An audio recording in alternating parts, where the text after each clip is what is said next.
Mama said I ain't right, got a bad streak a mile long.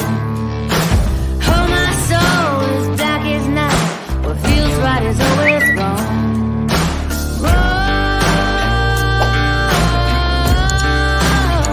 Like a hard, hard rain.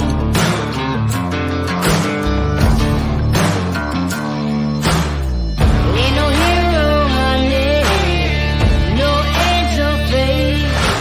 Oh, I ain't no saint. Oh, I'm cold as fate. I'm sharp as steel, I slice you through. Too numb to feel, too hard to prove. Oh, I ain't no saint. Hello, folks. So it looks like it's just me at the moment. I'm not sure where the rest of our people are. So I'm going to go ahead and shoot a message to remind them that, hey, we're on air.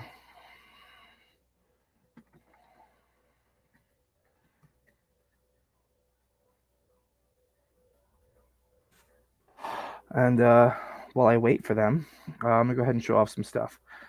So, oh, wait, I just got a message, I think.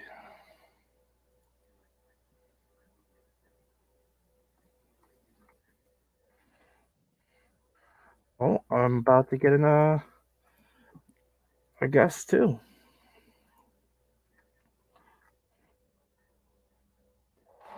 An extra guest. So, boom, Brooke. Yo. What's up? Got caught in an EFED meeting. I see. I discovered something. Yo. I'm gonna wait till our guest host comes on. And Altar Boy is on his way, and we have a guest tonight that I'm gonna wait to reveal here in a moment. Mm. So I've been playing 2K23 nonstop. Hey, it's Aiden. Yes, sir. Playing a lot of WWE 2K23, and I have some clips from it that I have uploaded for viewing. One of my favorites here. Check this out. It wasn't bad, I guess. Actually, kind of fun. Well, your next opponent is going to be tougher. But the important part is that you're learning to get outside your comfort zone. And if you manage to win the match, even better. You have any kind of scouting report on this next guy? Oh, no, I didn't catch his last match. Some fans bought me a pint. Nice blokes. So how did you know he's tougher then? Made it up. Seemed like a coach thing to say. Anyway, I'm headed back for another free round. Good luck. Oh my god, I love this guy. Yeah, that was a great scene. I also found rare footage of a British fellow that we're all familiar with. But I'm gonna wait till this fourth person comes in to show it. Okay. And we're just waiting for that. But AB, how you doing over there? I'm all right.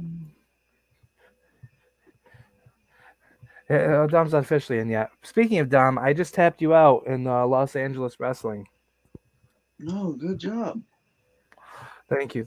I have tons of highlight clips I've made from playing 2K23.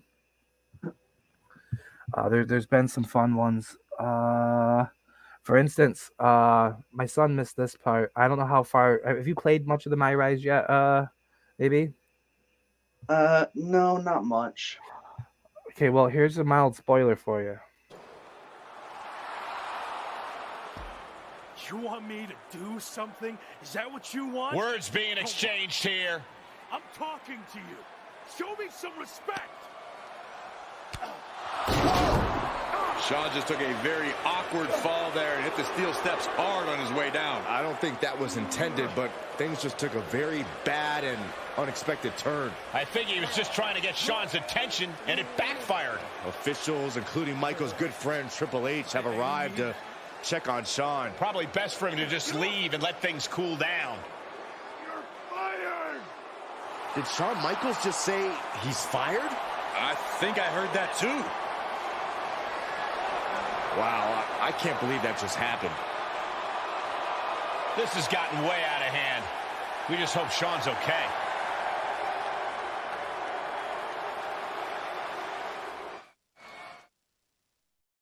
Spoiler number 1, Well, shit. followed immediately by spoiler number 2.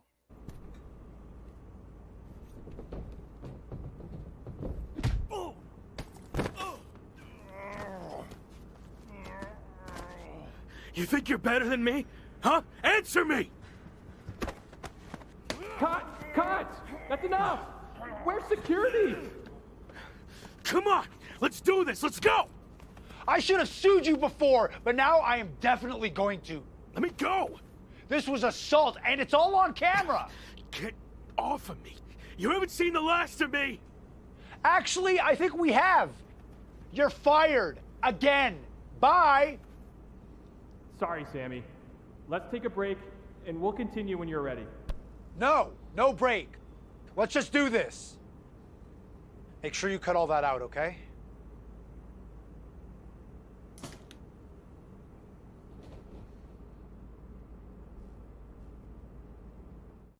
That was fired number 2. Now for our special guest joining us tonight, we replaced a Kiwi with a vine. Listen.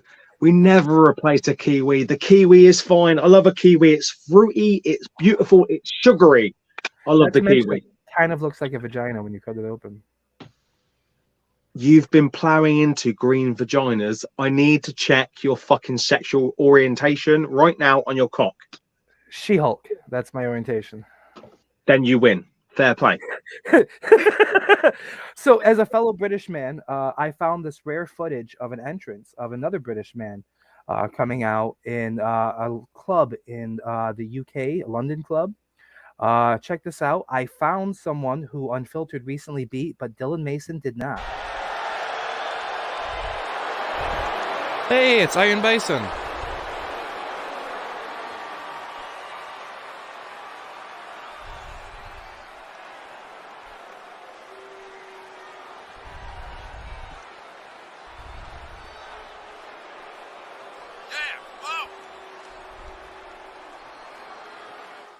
Okay, that's all I'm showing of that.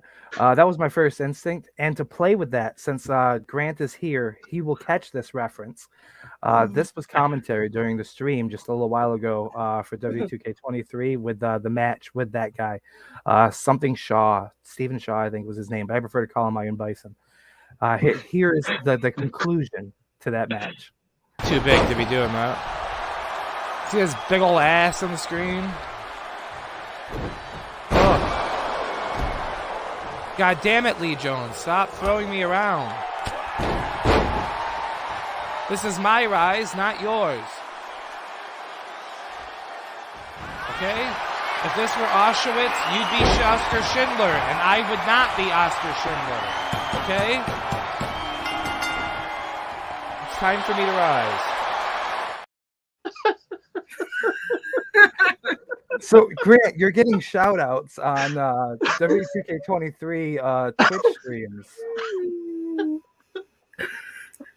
Okay, all right. So the whole you're not Oscar Schindler list. Okay, well, I'm going to be straight up honest. I'm a cunt, and I have pure audacity. I'm the only person, Efed, to have the audacity to turn around and make Oscar Schindler look like a heel. And that's what happened. We went with a narrative. Lee played his own, I played mine, and I made out that Oscar Schindler was a bad guy. Well, now you're kind of creativity. Yee. we got Oscar Schindler saved like 3.5 million Jews, and I made him out to be a cunt. So, just out of curiosity, what are the meetings like with Yee? Sorry, what was that? What are the meetings like with Yi? Do you guys talk about all the ways that the Jewish people maybe deserved it, or like No, how does that work? it's a weird, happy-go-lucky sort of thing. So obviously, I talked about Pilecki. Pilecki is actually a Polish spy who went into Auschwitz. Literally, he put himself in Auschwitz to save everyone in Auschwitz. What a wonderful guy! But no, does anyone know who Pilecki is? Do you know who Pilecki is? I do, because I watched your promo live on Shooting the Shot. Thank you. Great. So my promo did the job. But everyone knows who Oscar Schindler is, right? Coincidentally, watching if you watch back some episodes of Shooting the Shot, you'll find that we are the only judging panel that judged you to lose that match. Technically, you're not, but we'll go into that another day. No! Now I want to hear more. Who else judged you to lose that match? Oh, Michael Windsor just literally went into Lee's inbox and went, "You won," and Lee went, "Well, I didn't." I can't give Lee enough credit than I actually can, because we both spoke. We both went, "Well, a draw's a bullshit." We both literally discussed who we could have as judges. I put up some across. He put some across. He went, "Okay, well, I'd be happy with these, and these." I went, "It's not okay." Yeah. So it was more Lee's decision, and he lost. So I went, "Okay." That's funny, and that's a great segue for something I haven't done yet this episode, and that is to push the shoptheshite.com, where you can find the T-shirt that was made to commemorate us being wrong. There's another one in development. Right, so Lee loves. By the way, Lee Jones, the Iron Bison. I apologize. Loves that T-shirt, because to him that is, one guy once beat me, and now he has a T-shirt. I'm a fucking legend. And do you know what? I agree with his logic. Well, it's just funny because there's a workshop that hasn't actually started yet for a T-shirt for Iron Bison 4-0 against Dylan Mason. I was thinking of using a screenshot of that guy from 2K23 as Iron Bison and putting Ronald Weasley up for Dylan Mason. Makes sense. And doing 4-0. But I wasn't sure how Lee would feel about that shirt. Lee wouldn't. Right, let's be honest. And Lee, Dylan, you're both my boys. Right, I love you both, but we know how this goes. Lee doesn't give a shit. Dylan, you're in your feelings, and I love you to pieces, but let's get past this. Go do you. It was great. Let's not get angry. Josh, and something else coming from Shooting the Shite merchandise, the Dylan number poo T-shirt, toilet paper, because he's now number 2 after losing to Iron Bison. So what do you mean he's number? How do you? Are you doing Steiner maths right now? Well, hey, he lost. So yes, he did. Dylan lost to Bison. Bison lost to me. Dylan's number 3. Okay, well, yeah, but you don't use toilet paper for a number 3. No, you use nothing for a number 3. So I'm sorry, Dylan, but you're a nothing right now. But come on, well, we had a whole toilet paper thing going here. You're killing our marketing campaign. I know. I'm really sorry, Dylan, because I fucking love you. He's not. But at the end of the day, I beat Bison. You didn't. Well, that's subjective. No, Shooting the Shit says can we be honest? I didn't beat Iron Bison once. I didn't beat him twice.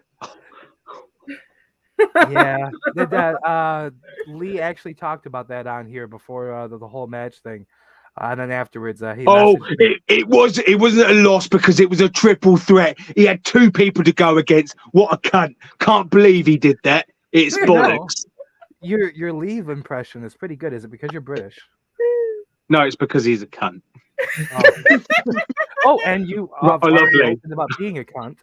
So cunt can be cunt. So does that mean I could do a Leave voice? Because I'm kind of a cunt too.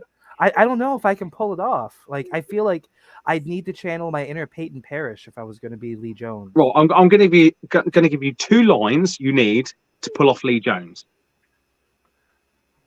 Okay. Okay. The first one is you need to really get into the back of your throat and then go, Candice! Candice! That was perfect. That was great. That was unbelievable. You've done really well. The other one is, and again, you need to really like suck in and get into the back of the throat and go, I am the Iron Bison. And you need I to am really the Iron Bison. Oh, you pushed out the B really well. It was good. Like the Candice was definitely like a 9.2. Candice! No, that wasn't as good that time. No, that wasn't as good. The first I one was definitely a 9.2. The Iron Bison was definitely at least like a sort of 8.2. So I mean, you've definitely got the Candice was fantastic first time around. I liked your little macho man there. Oh yeah, like the Iron Bison. Oh yeah. You know, I'm going a little bit fucking Ricardo now. Let's not do that. Speaking of off-character stuff, I am a little disappointed after discovering. It's not in the main page for the show. Yeah, I'm looking on it. It's not on here. Not on the main. It says it's streaming there.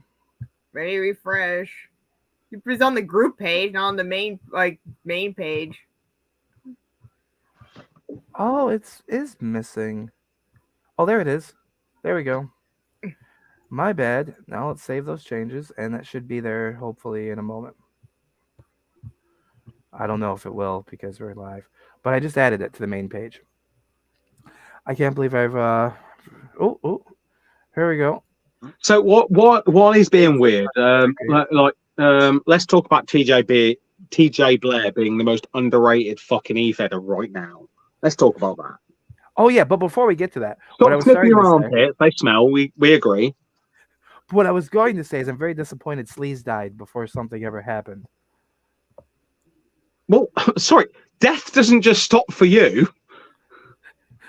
The death of Sleaze meant there was never an opportunity for a tag team of perhaps the most disgusting potential partners in the world, that being the Sleaze and the pigtailed unicorn.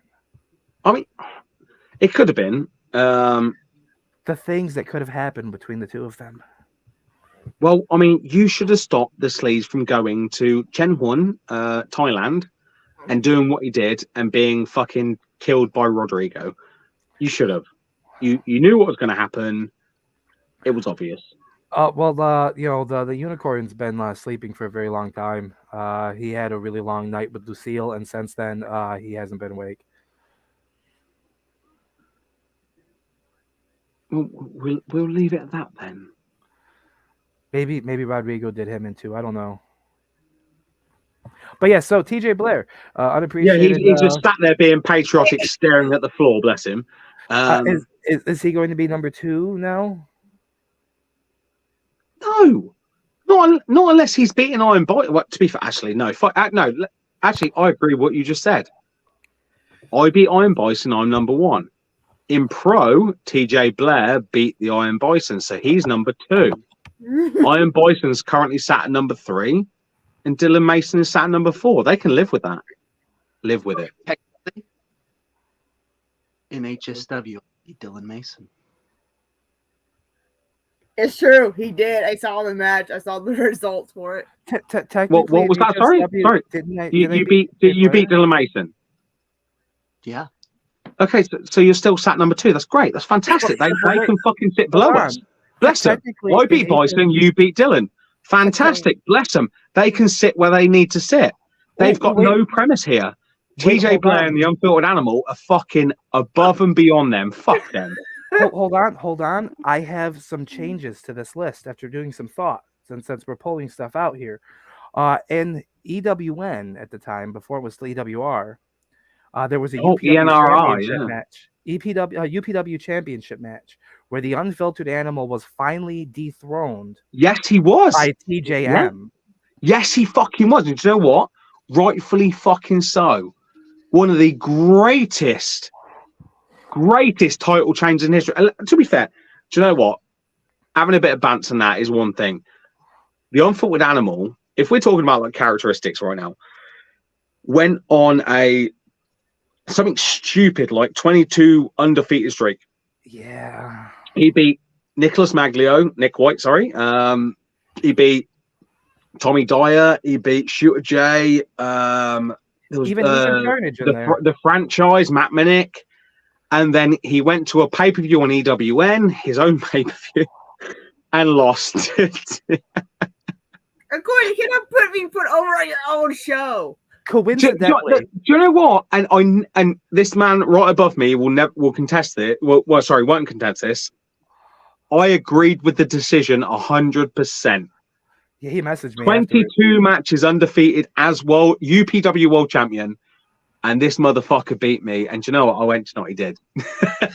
And a funny thing later afterwards, he also thanked me for it because he was running out of ideas of where to run with this the drug gimmick. Yeah. Yeah. He's like, I was a little too far. Like, I'm sitting here actually like snorting these things up here to make it look like. And to think that's not what got you fired from a job later on for internet. And that's Now look, it's like, oh yeah, bring that up. Coincidentally, that's what got me fired from a job for a joke about cocaine, and this guy's snorting stuff on Hold up. So you're bringing up that shit. I got you fired from a job. Fuck off. No. You didn't get me fired from a job. What got me fired from a job was a joke about cocaine. But here you are snorting stuff on screen that looks like cocaine, and that didn't get you fired from a job. Hey, it's Dolly Fernandez, the doll face there, saying hello to the unfiltered animal. See, we bring Grant on, and all the ladies of Latina persuasion, I guess, pop in. I don't know if my wife's in or not. I'll watch the TV. If she was, then we go way back. Best friends. But yeah, so that means I beat you, right? And I also, with teaming with Onions, defeated TJ Blair and Dylan Mason in HSW. So does that make me number one now? But at the same time, I mean, I have to go back on the facts here, but I think potentially it might do. I got my win back on that, though. Yeah, but, I still beat you. I never faced what? I never faced Blair. I never faced Grant. Ooh. Multiple times. With Grant here, this is the perfect time to talk about this. We discussed something last week doing that hasn't officially necessarily started yet, though I do have graphics for it, which I'm currently not in the process of finding on my computer to upload, because it's not like I wouldn't be prepared already for this type of stuff. Obviously, where the fuck is it though? I know I had it. Where did it go? But anyway, I'll tell you what, while you're looking for that, I'm just going to say out loud, like I just saw that Dolly Hernandez commented. Dolly Hernandez and Fiona Finn are fucking good people. Unbelievably good people. People give them shit, but they are fucking good people. That's all I'm going to say.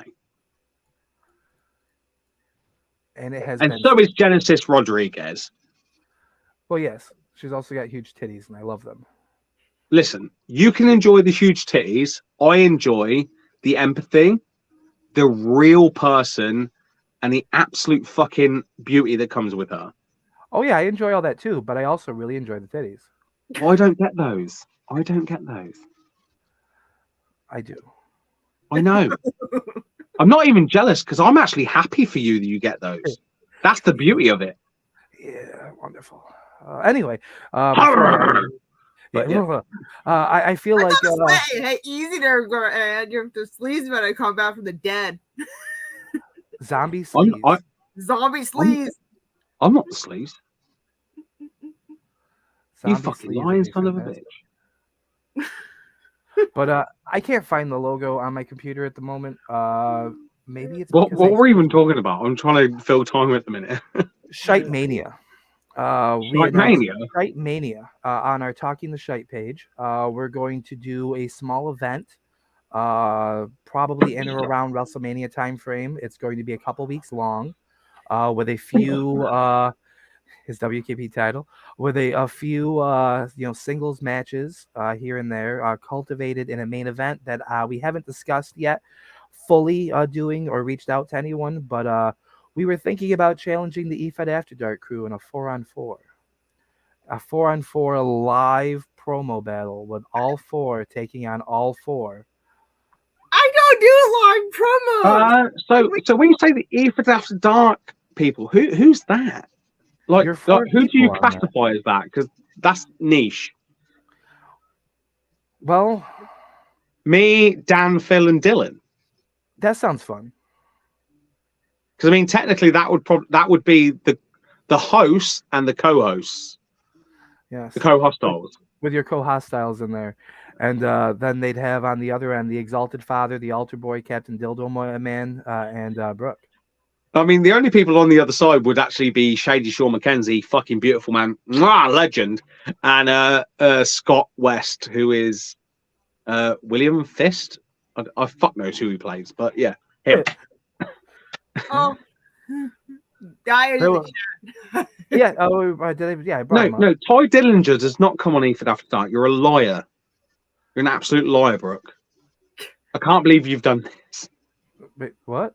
Hey, that's the first time someone called me a liar. You want me to last? A lie?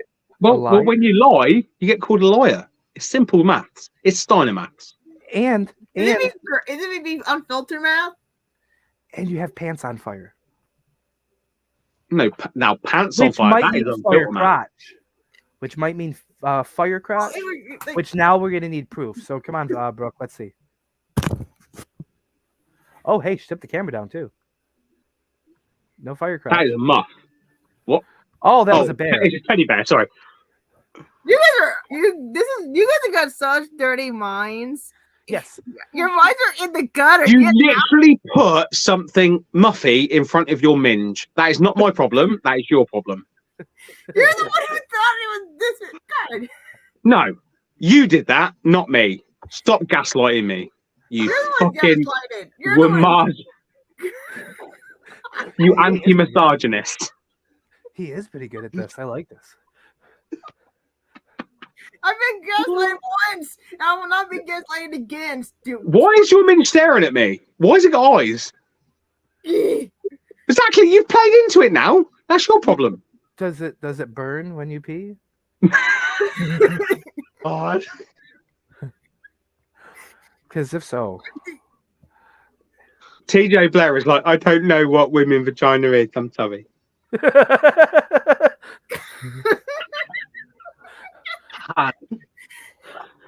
Actually, AB, question: do you happen to know if you were born naturally or through C-section? I was natural. So he has seen a vagina once in his life. Do you know what? He is literally pulling the wool over all of our eyes. This man gets man-poonting. He is fucking doing everything. He's literally like, the second the cameras go off, he's like, right, down to the local pub. Well, there's MILFs, there's fucking young'uns, there's fucking things. Not too young, he's not people. He's fucking living the dream. If he grew a mustache, and he's like, do you know what? I have my pick. Do you know what? I'm going to go with that 50-year-old. I'm going to go with that 24-year-old. Mate, my man TJ Blair is fucking pounding everything. He's just fucking staying silent. Fair fucks to him. I mean, he's over 6 foot tall. He's young. He works at the hotel. So, I mean... He's getting plenty minge, this man. And it doesn't have eyes or a nose. Mate, this man can pick. If he wants minge with a nose, he'll get minge with a nose. If he wants minge with eyes, he'll get that. If he wants fucking Brazilian, he'll get Brazilian. If he gets bold, he gets bold. This man picks. He's fucking that sexy. Oh, they'll do it. I mean, he's got the hair. He's also got the Vegeta Bad Man shirt we saw last week. And he's also the whole time just done this whole... Yeah, it's true. thing. I think he's living his best life, best him, old TJ Blair. Living his best life. I think we're also throwing him off. He's used to being like the butt of all the jokes.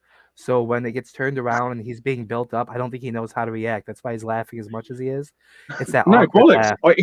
He's not reacting because he's like, it's true. It's true. It's up to you to decide.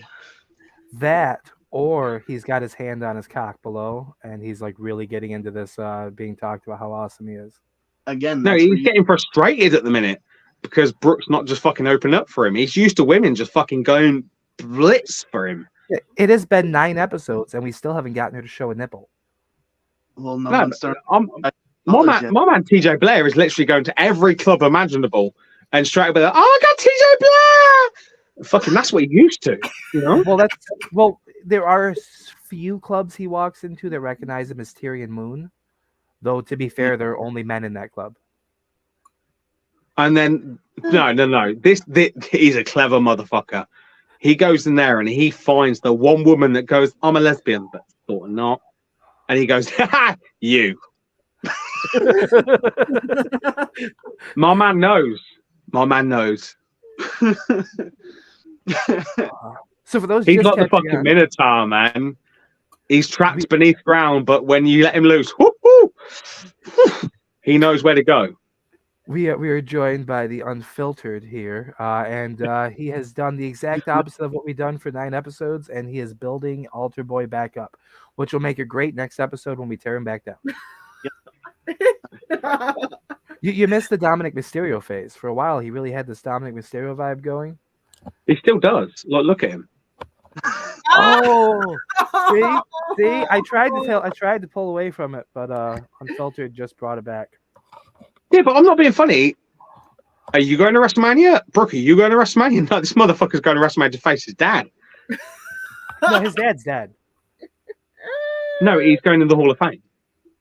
No, his dad is dead. Eddie Guerrero died. I literally saw him on Raw last week. Eddie Guerrero died years ago. I saw the ladder match. I know who his dad is. Eddie Guerrero.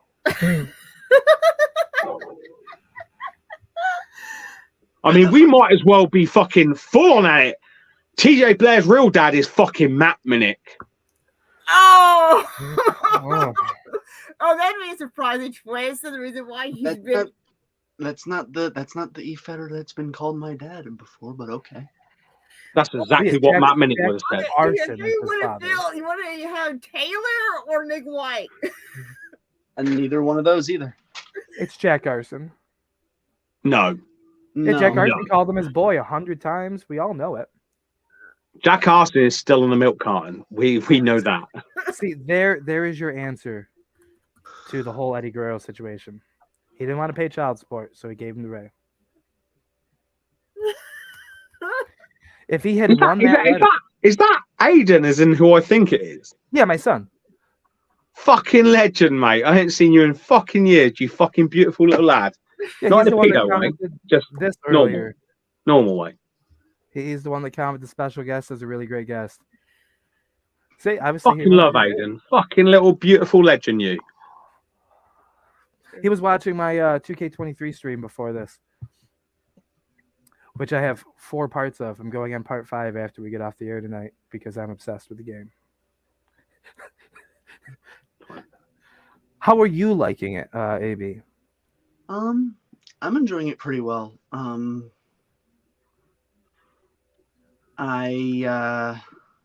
am mostly into the creating aspect of the game.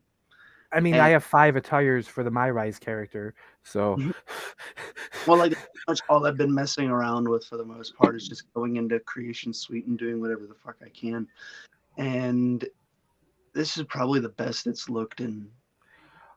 How is it for skimpy female attires? Haven't gotten to those yet. Jesus, that's usually the first thing I do. Like, lying bastard. I haven't done it yet. Like, I want to find like something that shows as much titty as possible and throw it on Rhea Ripley. So, Brooke, how do you feel about this? She's excited. I don't know. I don't even have the game yet. You just love titty. Fair enough. I appreciate that. I did play a little of the Superstar Universe mode. I have a boyfriend for crying out loud. So hold on, whoa. Can we just be like really fucking adult right now? So you've got a boyfriend, which is fine. That means you can't like titty. I don't know. I've never been in a situation and been called out like this before. Look, my wife is a heterosexual female married to me. Okay, and she's always sending me through Instagram, through Facebook Messenger, calling me in the room while she's watching something on TV if there's a great set of tits that I need to see. Like, especially if they're She's a black. fucking solid woman. Especially if they're black. My wife has a huge thing for black women. And I mean, I don't mind the darker skin if it's not obvious with a darker skinned Mexican wife. And you know, there's something about that darker skin with that pearlescent white substance dripping down them. I mean, it's kind of nice. It's great contrast. It's almost like having a brown leather sofa with pink cushions. For a casting couch, yeah. It's beautiful. Yeah. Beautiful. Beautiful. Only if you put things in the cushions. And I do. I do. Is that where the phrase "more cushion for the pushing" comes from?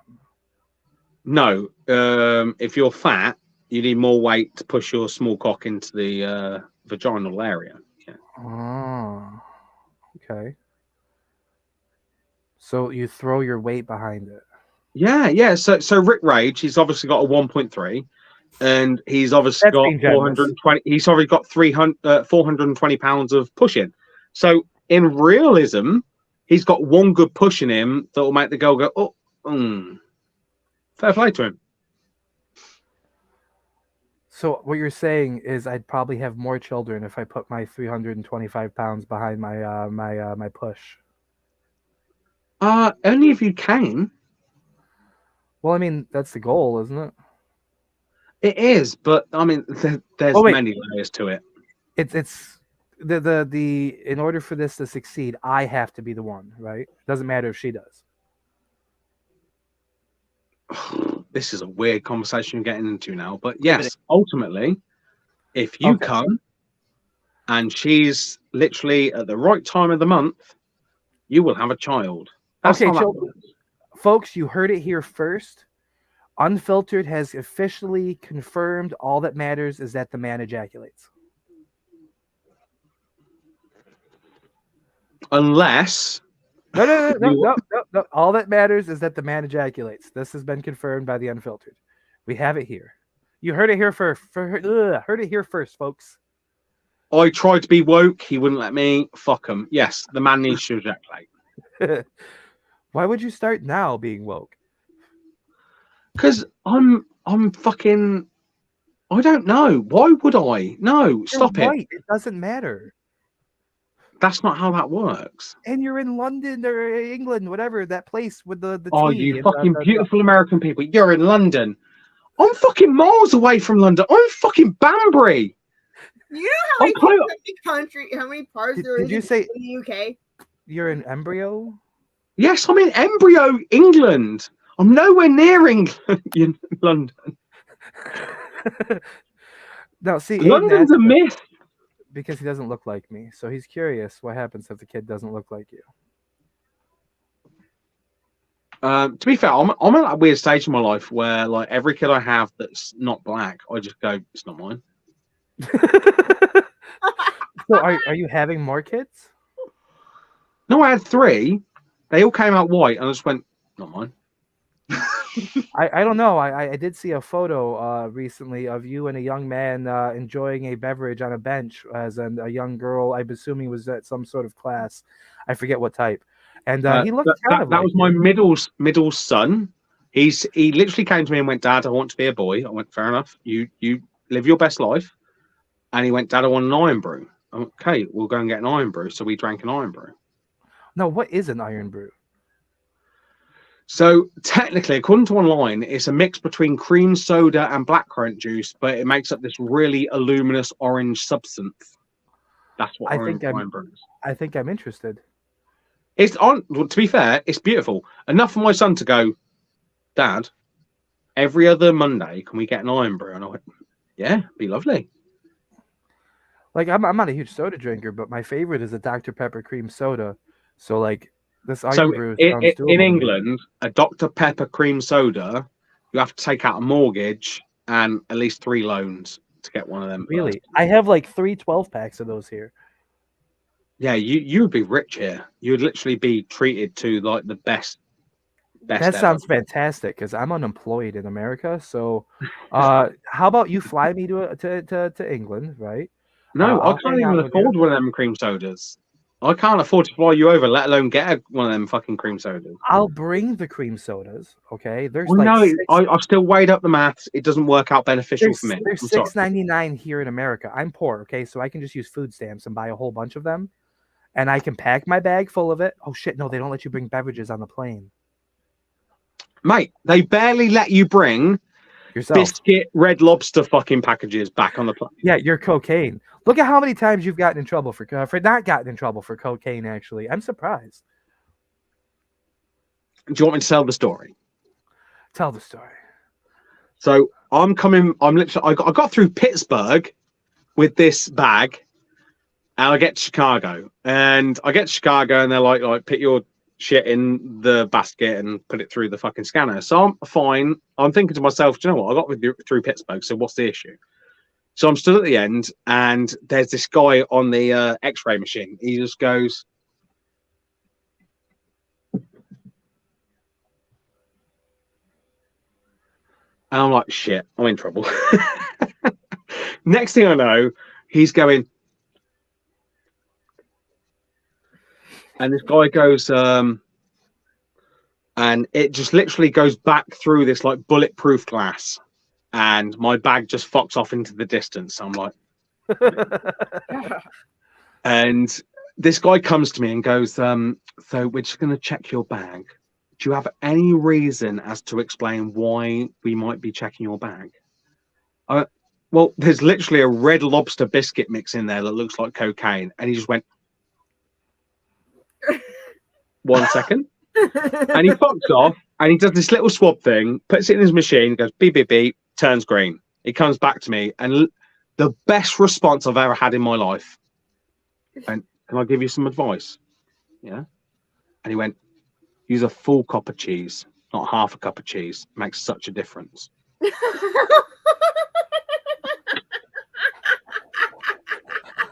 Did it? It's still downstairs. I haven't used it yet. Fuck, this was like what, a year ago that you got back from a month ago. Okay, well, look, I'm unemployed, so I don't know how to like keep track of time anymore. But yeah, he literally just leant over this screen and just went, use a full cup of cheese, not half a cup. It'll make such a difference. Right, so the worst part was, okay, what I left out about the story was halfway through when they pushed my shit down bulletproof glass. They pushed your shit I couldn't stop laughing. I was literally there.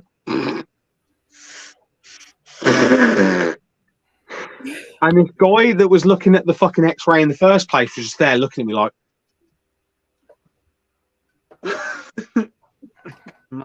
what's the fucking stupid coke dealer? He literally looked at me like a piece of shit. And the second they went, no, it's good. He just went, fuck. He was so gutted. He was fucking fuming. I actually got away with biscuit mix. So what you're saying is Paul Blart thought he was getting a promotion and he didn't, and then he was upset.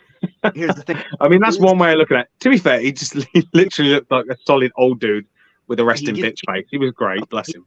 Bonuses for detaining crackheads, so he thought he had one. And if anyone from Chicago Airport are watching right now, your crackhead is great. But They might not, but we might get some views from Belgium later. Yeah, shouts out. We our early podcast episodes. I haven't checked the analytics recently, but our early podcast episodes got a lot of views and downloads, at least through Spotify and that on in Belgium. We were very popular in Belgium for a while. Well, so I don't know if anyone knows this, but does anyone know the country that WWE guys like? I know this from UK WWE guys, but is there a country that WWE guys go, oh my god, we fucking made it when they see they're trending? Can anyone guess the country? Shall I say? India. No. Oh. Saudi Arabia. No. England. No. Ireland. No. Mexico. No. I'll tell you The if you're United hot, if States. you're in the continent. The United States. No. Canada. No, right. So Josh, you've had many guesses. TJ, Brooke, have a guess. Like there is that genuine. This is generally true. If WWE guys see they're trending in a certain country, they go, "Fuck it, I made it." China. What is that country? Japan. Japan, no. China? No. Australia? North Korea. No. Huh? North Korea. No. I mean, hey, It if they're, is if they're Canada. well, look, if they're trending, So in North one at a Korea, time, they one at a definitely time. made it because they have no internet there. Which one? Sorry. North Korea. If they trend in North Korea, they definitely No. made it because they have no internet No. there. There is They have no generally a rib that all WWE guys have that if they start trending in a certain country, they go, "I fucking made it." It's And you've Belgium. not said it yet. Is it Huh? Belgium? Is it Belgium? Belgium, no. Wales? Nope. Look, I don't know of any countries, okay? I'm American. We don't worry about None that. of you have actually even said a single country in the continent. Africa. It is Africa. Kenya. No. Africa as a whole, or No, so no, it is a country in Africa. and it's not Kenya. If they start trending in a certain country in Africa, there's a rib where the WWE guys turn around and go, "I've made it." It's true. Ghana? Ghana, no. I don't remember. So this is where we do. I'm not even. important stuff. When someone says, Come social studies class, Grant. God. I don't. I just happen to Nigeria. know people like Will Ospreay, Wade Barrett. It Nigeria. is Nigeria. It's the #1 country with the largest population in Western Africa and Africa as a whole. So let's look up this countries is in Africa, actually Steve. true. So British wrestlers actually rib that once they're trending in Nigeria, they've made it. That is actually true. That is awesome. Aiden, I guessed Canada already. He said no. He doesn't like Canada. What do I know? I'm not a former NWA British Heavyweight Champion at all. So whatever, you know. Where's your title? Currently around Kay Jutler's waist. True story. It's around Kay Jutler's waist. Who is the most well-known wrestler you've gotten your ass kicked by? Sorry, what was that? What's the question? Most well-known wrestler you've gotten your ass kicked by? So do you mean like I've faced or I've been training with or been backstage with? Because they are very different questions. Well, kicked your ass. Who's most well-known that kicked your ass? Grado and Noam Dar, technically.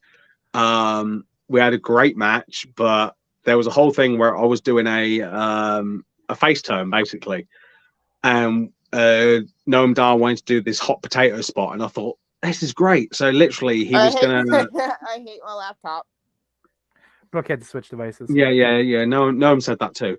But Noam Dar literally, it was like, right, we're going to do this hot potato spot where I'm going to grab your foot and I'm going to throw it to Grado, throw it back to me, throw it to Grado, and then I'm going to throw it to your tag team partner.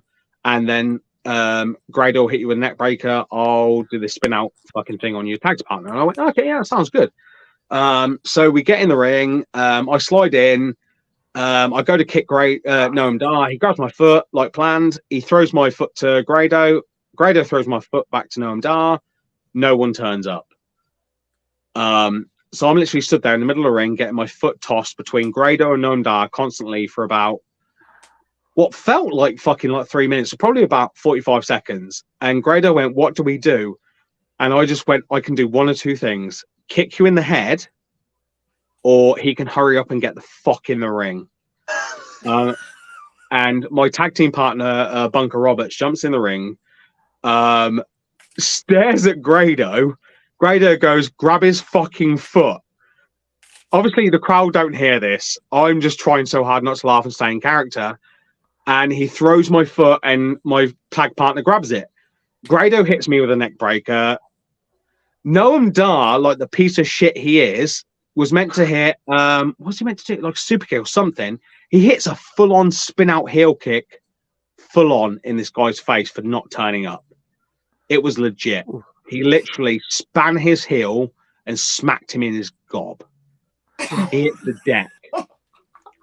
Me and Grado on the floor, and he went, "Don't worry, that was nothing to do with you."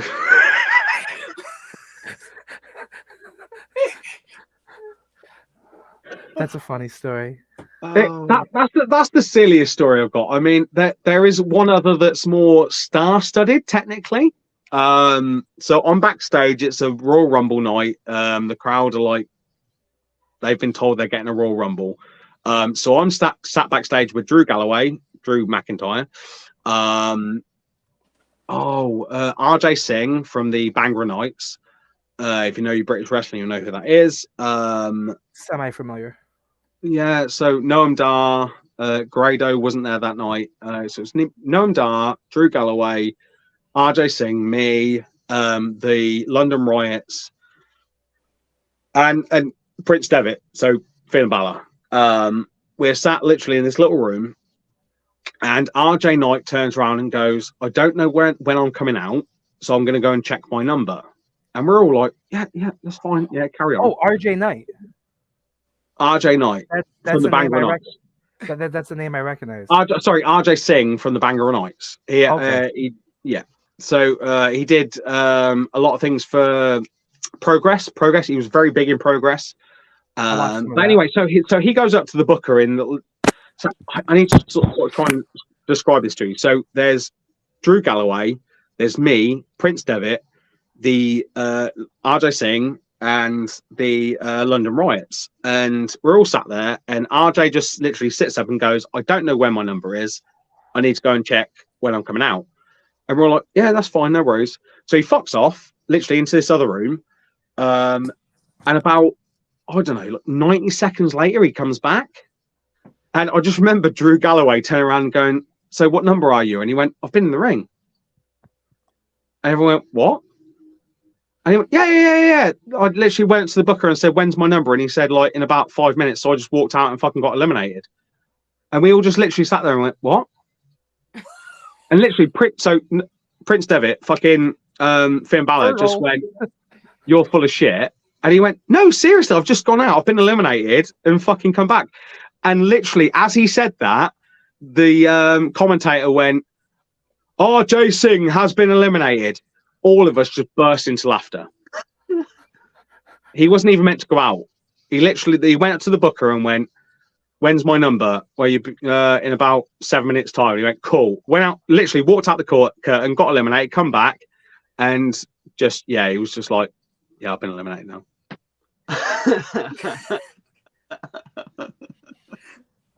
It was so funny. It was just so weird. It was one of those. I was really young at the time as well, like in terms of the business, and I for all I knew, I was sat there with the chosen one, Drew McIntyre. I didn't know fucking how big he was going to be later on, and I'm sat there with Prince Devitt, who I knew was a pretty big fucking name in Japan and all that, with the Bullet Club. So I was just like, great, this is fun. RJ Foxoff comes back, and we're all just like, this is fucking hilarious. And we had the best laugh between us. That moment, I'll never be able to recreate, because that was just fucking special. I wish I could have been there to see it, because it sounds hilarious. It was just stupid. It was just absolutely stupid, the whole moment, but it was fucking wonderful.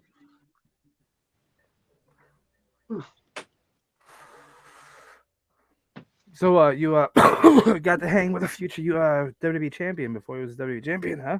Yeah, literally, like and a former Universal champion. Before they were champion, yeah. I mean, plenty. Like I said, Grado, Noam Dar. So people I used to train with. Was he still saying Kafabe then? Yeah, sorry. Was Drew still saying Kafabe then? I have no idea what you're on about, so I don't know. Kayfabe. He grew up thinking it was pronounced Kafabe. He did a podcast about it. He never said that to me, so I don't know. So, like, my wife thought that was the funniest thing ever going into his Royal Rumble win. So, like, that's like her thing with him is Kafabe. No, it was just literally a bunch of bants in one fucking area. It was just fucking hilarious. The whole thing was just fucking hilarious. We are being joined below, if you can't notice, from the CD, Captain Dipshit, Captain Dildoman. He says we shouldn't keep using the Captain Dildoman because then it's going to lead to expectations. So I don't know. I guess we're going back to Captain Dipshit.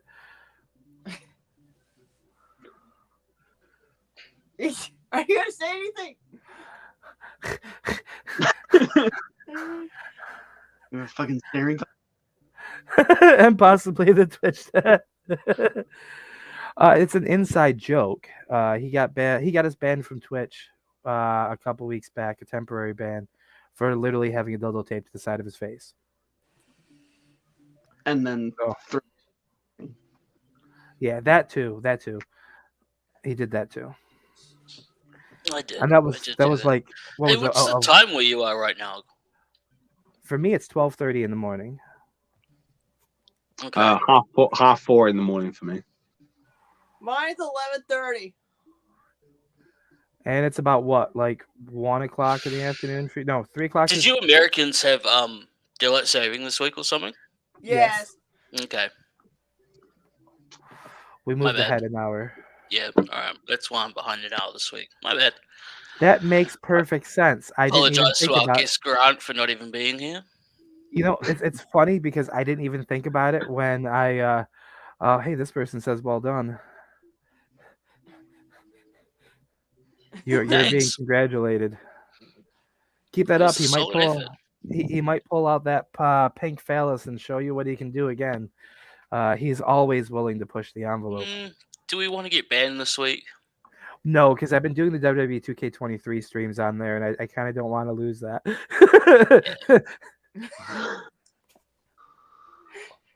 So, like, that's the thing, you know.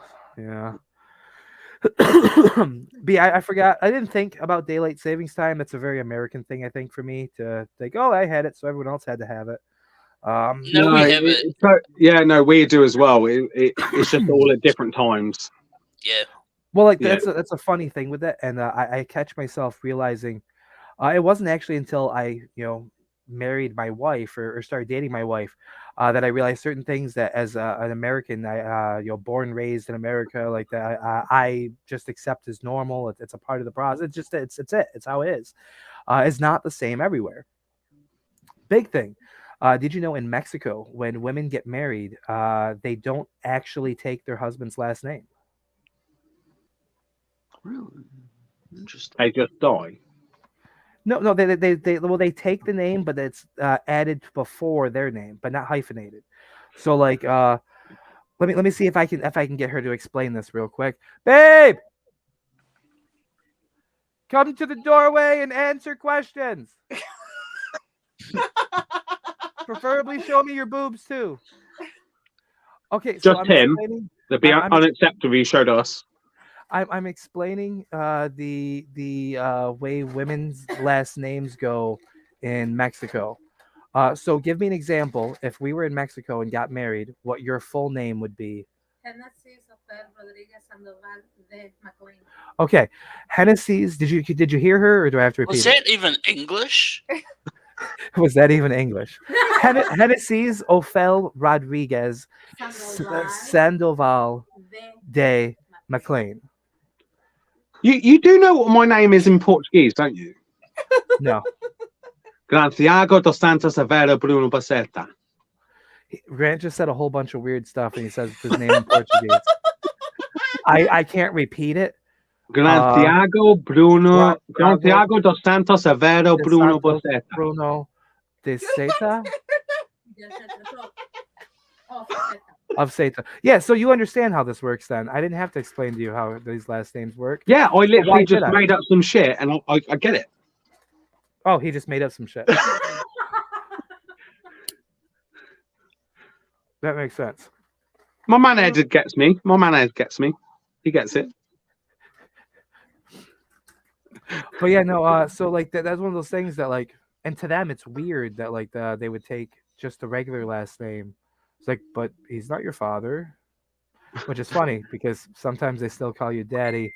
But yeah. Oh fuck! I'm going to tell the story anyway. There's actually someone in WWE right now that I've seen naked. There's somebody in WWE right now that Matt Epplin says he's seen naked too.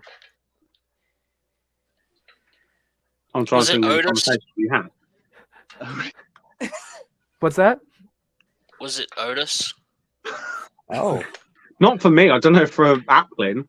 I'm actually trying to think who fucking Applin's seen naked. Dakota Kai. Dakota Kai. Yeah, Dakota Kai. Okay. So I'll give 10 points to anyone that can guess who I've sat there and watched get naked in front of me from WWE right now.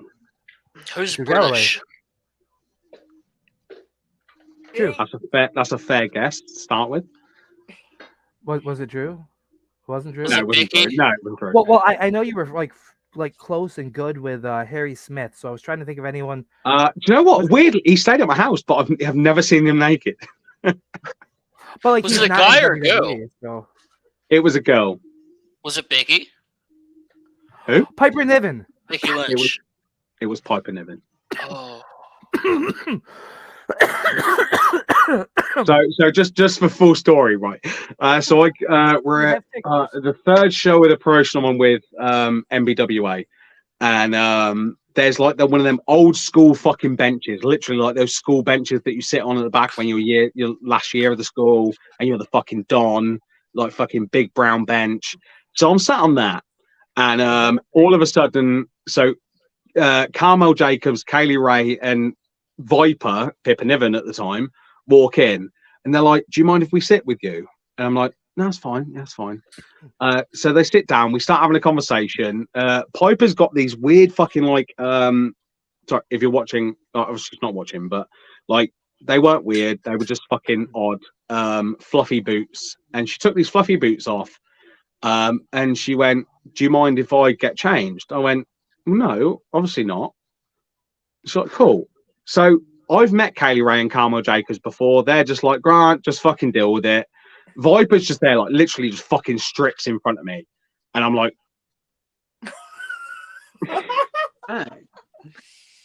cool. Literally the whole time, Kaylee Ray's just going, "How you been, Grant? You been all right? You fine?" Yeah. I'm like, "Yeah, I'm great. Yeah, what's going on?" I'm like, naked. Great. Fantastic. And she literally just strips off into her gear, goes off, and I just remember her going, "Oh, I've got a match now." She fucks off, goes and does her match. And I'm just like, I need to watch this woman. I didn't know why I needed to watch this woman, and I watch her do her match. I'm just like, she's fucking good. She's good. And my friend, the booker of the show, Chris, comes up to me and goes, "Do you have a little crush on Viper?" And I was like, "Yeah, I think I do. I've seen her naked, and she can fucking wrestle. I think I'm in love." And then she turns up as Drew Drop, and I'm like, I mean, she was Piper Niven before she was Dewdrop. no, but when she came out as Drew Drop, I was gutted, really gutted. Like, And they brought her back, and they finally dropped the name now. well, they have now. She's Piper Niven, and that's fine. But I remember her as Viper. When she was Viper, she was vicious. She was literally like fucking, her in-ring actions were fucking like a Viper. She was fucking a biter. She was fucking pounding away. She was great. So was Love it the the fact pieces. She's great. Honestly, like, was it the fact that she was a biter that turned you on, or? no, I just loved her in-ring style. Like, she was very, she knew her way, and she used it to her advantage, and she used it towards the crowd. And do you know what? I admired that. So were you sitting there? From watching NXT UK, so you're supposed to be like taught by Malachi or something, or is it that who taught her to wrestle? She could wrestle before that. What the fuck? No, The girl had talent. It's my Huh? guy who taught her how to wrestle. Dude, I'm not being funny. She used to wrestle up north with like the fucking the Scottish crowd. So she was with the likes of, let's say, Kaylee Ray, Carmel Jacobs, T-Bone, Noam Dar, Grado, Williams. There was a big crowd of them up north at the time. They were great wrestlers, fantastic wrestlers. And Piper was just. She was just I great. some of those Viper matches. I didn't even have to look on YouTube when I get the chance. You probably, and to be fair, I'm pretty sure there is actually the show that I'm at, her match there. I'll send it to you guys, not an issue. The same night that she literally stripped off in front of me. Okay, so this is when you're staring at her and be like, "Damn, I'd love to have her biting on my." And then we'll just cut it off there. So that's the same match that happened in? It was, and I literally watched her move, and I was like, do you know what? That was the first time I ever saw her. Literally that show. I'd seen me and Kaylee Ray. We knew each other. Carmel Jacobs, we knew each other. It was just like, how are you doing? Yeah, cool, great. Viper turns up. She's like this bigger woman. She's like, how are you? You okay? Do you mind if I get changed in front of you? Gets changed. I then watched her match, and I was like, fuck me, this woman can move. Like, I was fucking gobsmacked. She was great. Honestly, like, fucking, I can't speak the world enough about her. She was really humble as a person. She could wrestle. And this was before her WWE days. She fucking got some stuff behind her, I tell you. So, do you by chance also have a video of the pre-match stuff? Or no. Oh. That's already on OnlyFans. You have to pay for that. No, she doesn't have one. I know the ones that do and don't. She doesn't. I do. But anyway. Oh. No, that's not true. By the way, I don't. Oh, well, I was gonna add you to my wrestler collection with Jessica Havoc and Ellie Sin and all them. But no, she was honestly like wonderful person. One of the most genuine people I ever met was Piper Niven. So Piper Niven. I had only semi heard of her as Viper. I play a lot of booking simulator games, stuff like EWR, Total Extreme Warfare, stuff like that. And especially when you get a lot of like the real world mods, there are people who are very in depth with people from all like people I've never even heard of, and they're even almost difficult and impossible to find through Google, like local wrestlers in certain area. Like people get really in depth in putting this stuff in there. Like whoever is doing this puts a lot of research, and I've tried building databases and I get bored an hour in and still only like 6 wrestlers. So like whoever does these things, like hats off, pants off, jack off, whatever to them. Right. So, I'm probably going to get slapped for this. Do you guys know El Ligero? I've heard the name. Yeah. Mike, are you familiar with El Ligero? Brooke, are you familiar with El Ligero? No, I'm so. Okay. He was on NXT UK. He's actually quite a big name in the UK. So I've done a couple of shows with El Ligero, and he's got the horns, right? Yeah, that's him. Yeah. He's got the fucking. He's got oh my god, like 100 different fucking costumes for the horns. He's fucking brilliant. He really invested in his gimmick. He was in the. He had a brief card on one of the seasons for Supercard. I remember the horns and the British flag and. Yeah, that's him. Yeah. He was in the same tier as that one Flash Morgan card that I was really. Flash Morgan. That's another story. But anyway, Ligero. We'll go with Ligero first. I think I want to hear the Flash story by the look on your face. That's the one we want. That's where the juice is. That's where the meat is. I want video from the Piper story, but that's another story. So anyway, El Ligero. So I'm told El Ligero's coming to this show. I'm really excited because I fucking looked online. I watched some El Ligero matches. I'm like, oh, this guy's fucking great. So I'm backstage at the show, and these people walk past me, and they're like, "Hello, you're right, yeah." So the courtesy backstage is you shake hands with everyone you meet. You go around. If anyone who comes, you shake hands with them. You say hello. You tell them your name, whether it's in character or not. You're Gabriel Slade, aren't you? Huh? Quick segue to go into future content on this channel. Playing the W2K23 My Rise during your debut, you meet a veteran wrestler, fake character, Gabriel Slade, and the first thing he tells you is to shake everyone's hand and introduce yourself. I thought it was a Dolph Ziggler joke. That is legit. That's truth, though. I thought that was a Dolph Ziggler joke. No, if you're backstage at an indie show and you don't fucking go around and shake everyone's hand, if you walk in as a wrestler and you don't introduce yourself, everyone else will look at you like a piece of shit. You will be fucking like abolished because of that. That just seems like basic respect, though. Milo total yeah, it's segue. basic respect. That's basically what Yeah. it is. Doesn't matter if you're a green rookie, a Straub, or the best WWE character going. It doesn't matter. Grant, you're telling the truth there, because when I went to an indie show for interview spots and stuff I used to do for my podcasting, for my insiders, some of the new guys coming into promotion do the shake around thing. And like me, I don't compete, I'm more doing the interview spots. So it's true what he's saying, and it's kind of fun. So literally, the first thing you're taught is you wipe your feet before you get in the ring and you shake everyone's hand. Simple as that. Two things you're taught. You respect the ring, you respect the wrestlers. That's what you're taught from the get-go, literally.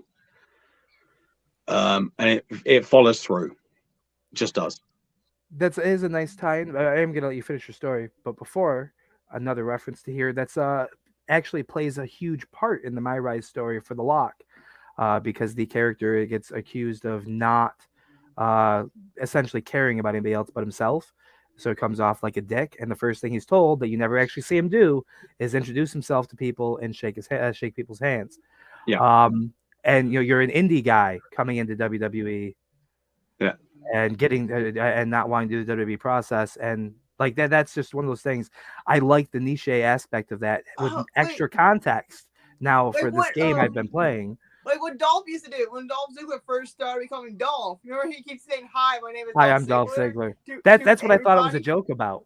But Grant telling us this here really puts that into a totally different perspective. Something that CD here mentioned just seems like common courtesy, like you're just being respectful, but like not something that would click in my head until you're mentioning it and having seen it on a video game. So it was just like a nice little cool thing there that you just helped WWE 2K23 My Rise look that much more legitimate.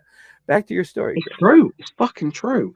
Just for the record, I might use you in a commercial spot. Go ahead.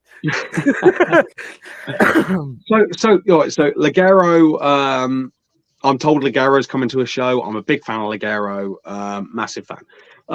So this really small guy, bald-headed small guy, walks past me and goes, "How you doing? You're right." "Yeah, not too bad, mate. How are you?" Yeah, I'm Simon. Lovely to meet you, mate. I'm Grant." Walks past me, and the booker goes, "Have you met Ligero yet?" It's like, "He's not here." I mean, you just shook hands with him.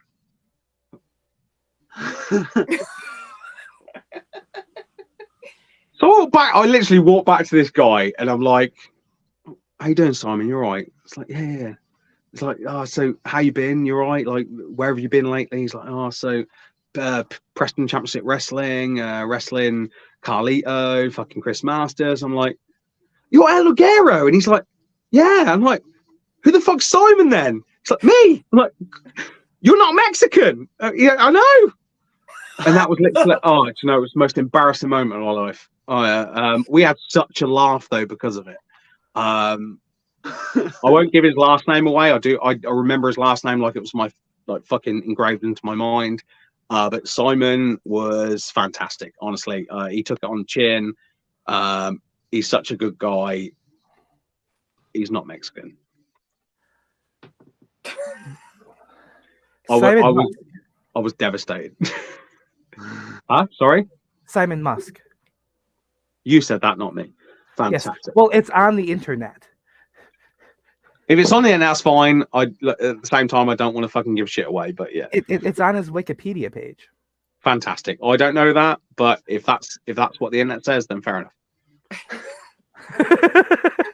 And he was born January 7th, 1985. In Leeds. Is better known under his in-ring persona of masked Mexican luchador El Ligero, or simply Ligero. He is most known for his time in WWE. He's from Yorkshire. Simon James Musk. Yes. Okay. Yeah. Simon James Musk is El Ligero. Yeah. And the first time I met him, I just went, "Lovely bloke." Where's Oleg? Though I will thank you because we tricked you into giving us some information that was not on Wikipedia. They just say he was born in in England and the UK, and you told us Leeds. Yorkshire, yeah. Yeah. Look at that. Look at that. We tricked you into giving information about a fellow. See? You fuck. So we now know Simon James Musk, born January 7th, 1985, is from Yorkshire, Leeds, whatever that is. I don't know because I'm from America. I don't know if he's from Leeds. I know he lived in Leeds. He's definitely from Yorkshire, though, because we used to have a lot of bants. Because I'm from a place called Lancashire. So Lancashire and Yorkshire are like bitter enemies. Literally, there's something called the War of the Roses, and me and Simon used to have a long fucking bit of bants about it. So I'm the red rose of Lancashire. He's the white rose of Yorkshire, and there used to be this whole thing where we would take the piss out of each other left, right, and centre. So But that's how I know. neither of you are the Oh, swords so of basically Sussex. it's like Auburn and Crimson, basically. I had Sussex. That's a very different thing, but that's great. I just said neither of you are the swords of Sussex. I was making a joke. No. So we both hate Sussex. We'd come together as a tag team against Sussex. Ooh. But there you Sorry, go. it might be my buff up stuff hitting and me thinking randomly. But I could make a fun name from where I'm from. I could be the Rainer of Rome because I'm from Rome. Okay. Those are words. Sure. You know, like Roman reigns. I could make a fun thing of. Okay, look. No, I like that. Let's do this for everyone because at one point in my career I was really confused about where I wanted to go, and a guy called JD Knight, not JD Drake, completely different person. JD Knight, great wrestler. Go and check him out. He went to me, well, where are you from? And I went, I'm from Wigan. And he went, well, you're a big guy. I was like, right. Well, you're the big 'un from Wigan. I was like, yeah, that works. No, but to be fair, for 2 shows we used that. I went, yeah, it's the unfiltered, the big 'un from Wigan. So we did this whole thing. It was like he was from Leicester, I was from Wigan, and we did this whole fucking territorial thing. It worked, but it was fucking stupid. It only lasted 2 shows, like I said. But we can do that for everyone. So I was originally from Wigan, and I was called the Big 'Un from Wigan. So Josh, where are you originally from? Did you say Rome? Rome. So the gnome from Rome, great. Ouch. From Rome. The gnome wait. from Rome. You know, I'd rather take the bald route. Can I be the dome from Rome?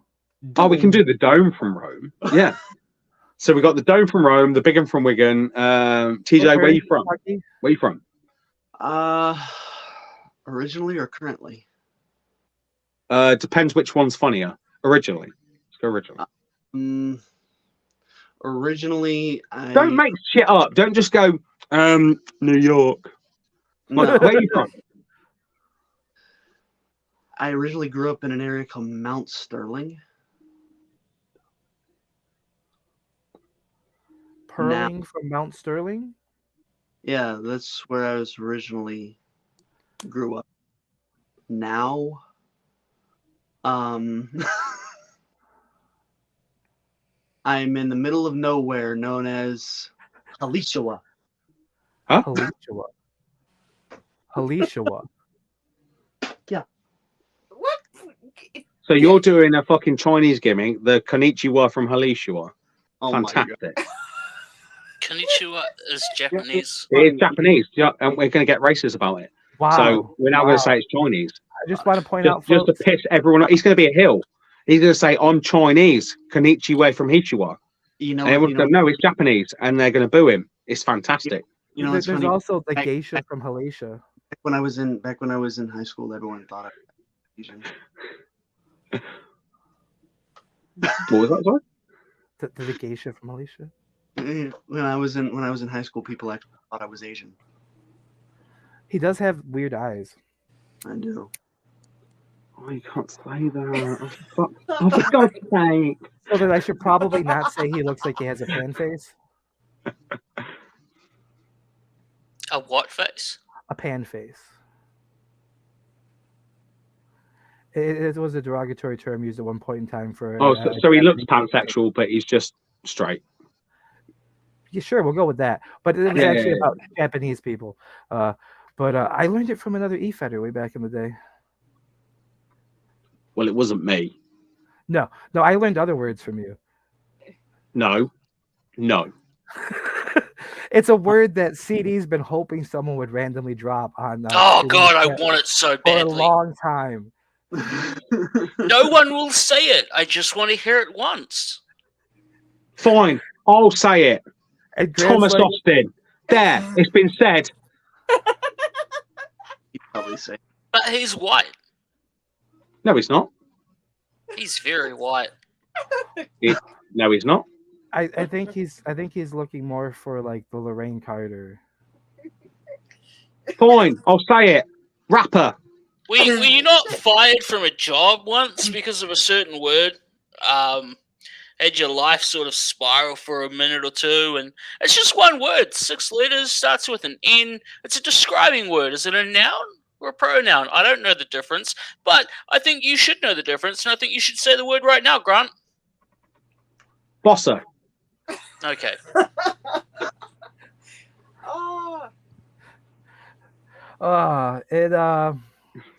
So moving from that, that's the best you're getting from me, CD. Fair play. Well, I just want to say one on the subject of the weird. I know you're all waiting for Matt minutes ago to know what he's talked about. Fucking Finn Balor. He's talked about fucking Drew Galloway, and now we got him saying the M word. That piece of shit. Let's get this on the Matt Minute show. No, fuck you all. Wait, what? I know your game. What Matt Minute show? Yeah. Matt Minute's got a show now with fucking. Oh God, what's the name? Anderson, Mr. Anderson. Yeah. Mr. Anderson. Man, everyone has a show now, even dipshits like us. This is getting beyond a joke. Well, no, legit. Like Matt Minnick actually has a show with that he does with Mr. Kennedy, Mr. Anderson. Yeah, Ken Anderson. Legitimately, like. Yeah. They're actually legit friends. Good for him. Jeez. I told him check that that out. I first heard it from Matt. Matt brought it up on his TikTok. Like, dude, I was kind of jealous because Mr. Anderson, or aka Mr. Kennedy, was one of the first wrestlers I ever saw on WWE when I first started watching the main show at the time. He was feuding with William Regal, and I was like, you son of a bitch. You're talking to one of my favorite wrestlers. William Regal? William Regal and Mr. Anderson. William Regal isn't in my top 5. He's a great. To be fair, I wish I got literally even just a single pointer from William Regal. I would have taken that with every stride in my fucking wrestling career. I would be happy with a handshake and not even an introduction. Does he even need if you were there with talking to Regal during your career, I would be jealous and like honestly, how is he like as a person, like his training prowess, like what he does for booking, his ideas, like he's up there to people I want to meet. Especially I want to meet Raven is one of the people I want to meet. Tommy Dreamer, I want to meet. I've met Tommy Dreamer. I've met Raven. And I hate Nick White because he keeps showing those Raven photos during the High Society chat a long time ago. I'm like, dang it, Nick. The weird thing between me and Nick White is we were actually trained by the same person, and he's in the States, I'm in the UK. And that was a guy by the name of Dave Cash, Kid Cash. We were both trained by him. One of the most brutal fucking trainers I've ever had. He would not let me step foot in a single ring until I'd done 500 press-ups, 500 sit-ups, 500 squats. He said, once you've done them, you can get in my ring. Did he make you get in the ring right afterwards? I'm a fucking fat shit. I don't do 500 anything. But he made me believe that it was all in my head. And he got 500 each out of me. He did. Simple as that. And then he said, now you get... Huh? In one sitting? No, technically not. within what it wouldn't like. It was one session in terms of he wouldn't let me get in the ring until I'd done it. I didn't do just 500 squats and then 500 sit-ups and then 500 press-ups. That didn't happen. We did 50 of each, and he wouldn't let us move on until everyone had done 50 of the other one. So we did 10 sets of 50, and he went, right, the last person, we're waiting on you. We're waiting on you. We're waiting on you. So I constantly, the whole time, didn't want to be the last person. There was people literally leaving to throw up. They literally got up and walked out. By the time we actually was the moment we had to get in the ring, out of, oh God, how many were there? There was 18 of us. 6 of us were left at the end. The rest of them had left and thrown up. Wow. Did any of them throw up and come back? How many did you say there were? And they tried to, but Kid Cash said, fuck off. Oh. I thought that would show some sort of grit or something. Apparently not. They did. No, to be fair, there was one guy that threw up, came back and went, look, let me make up time. And Kid Cash said, that's fine.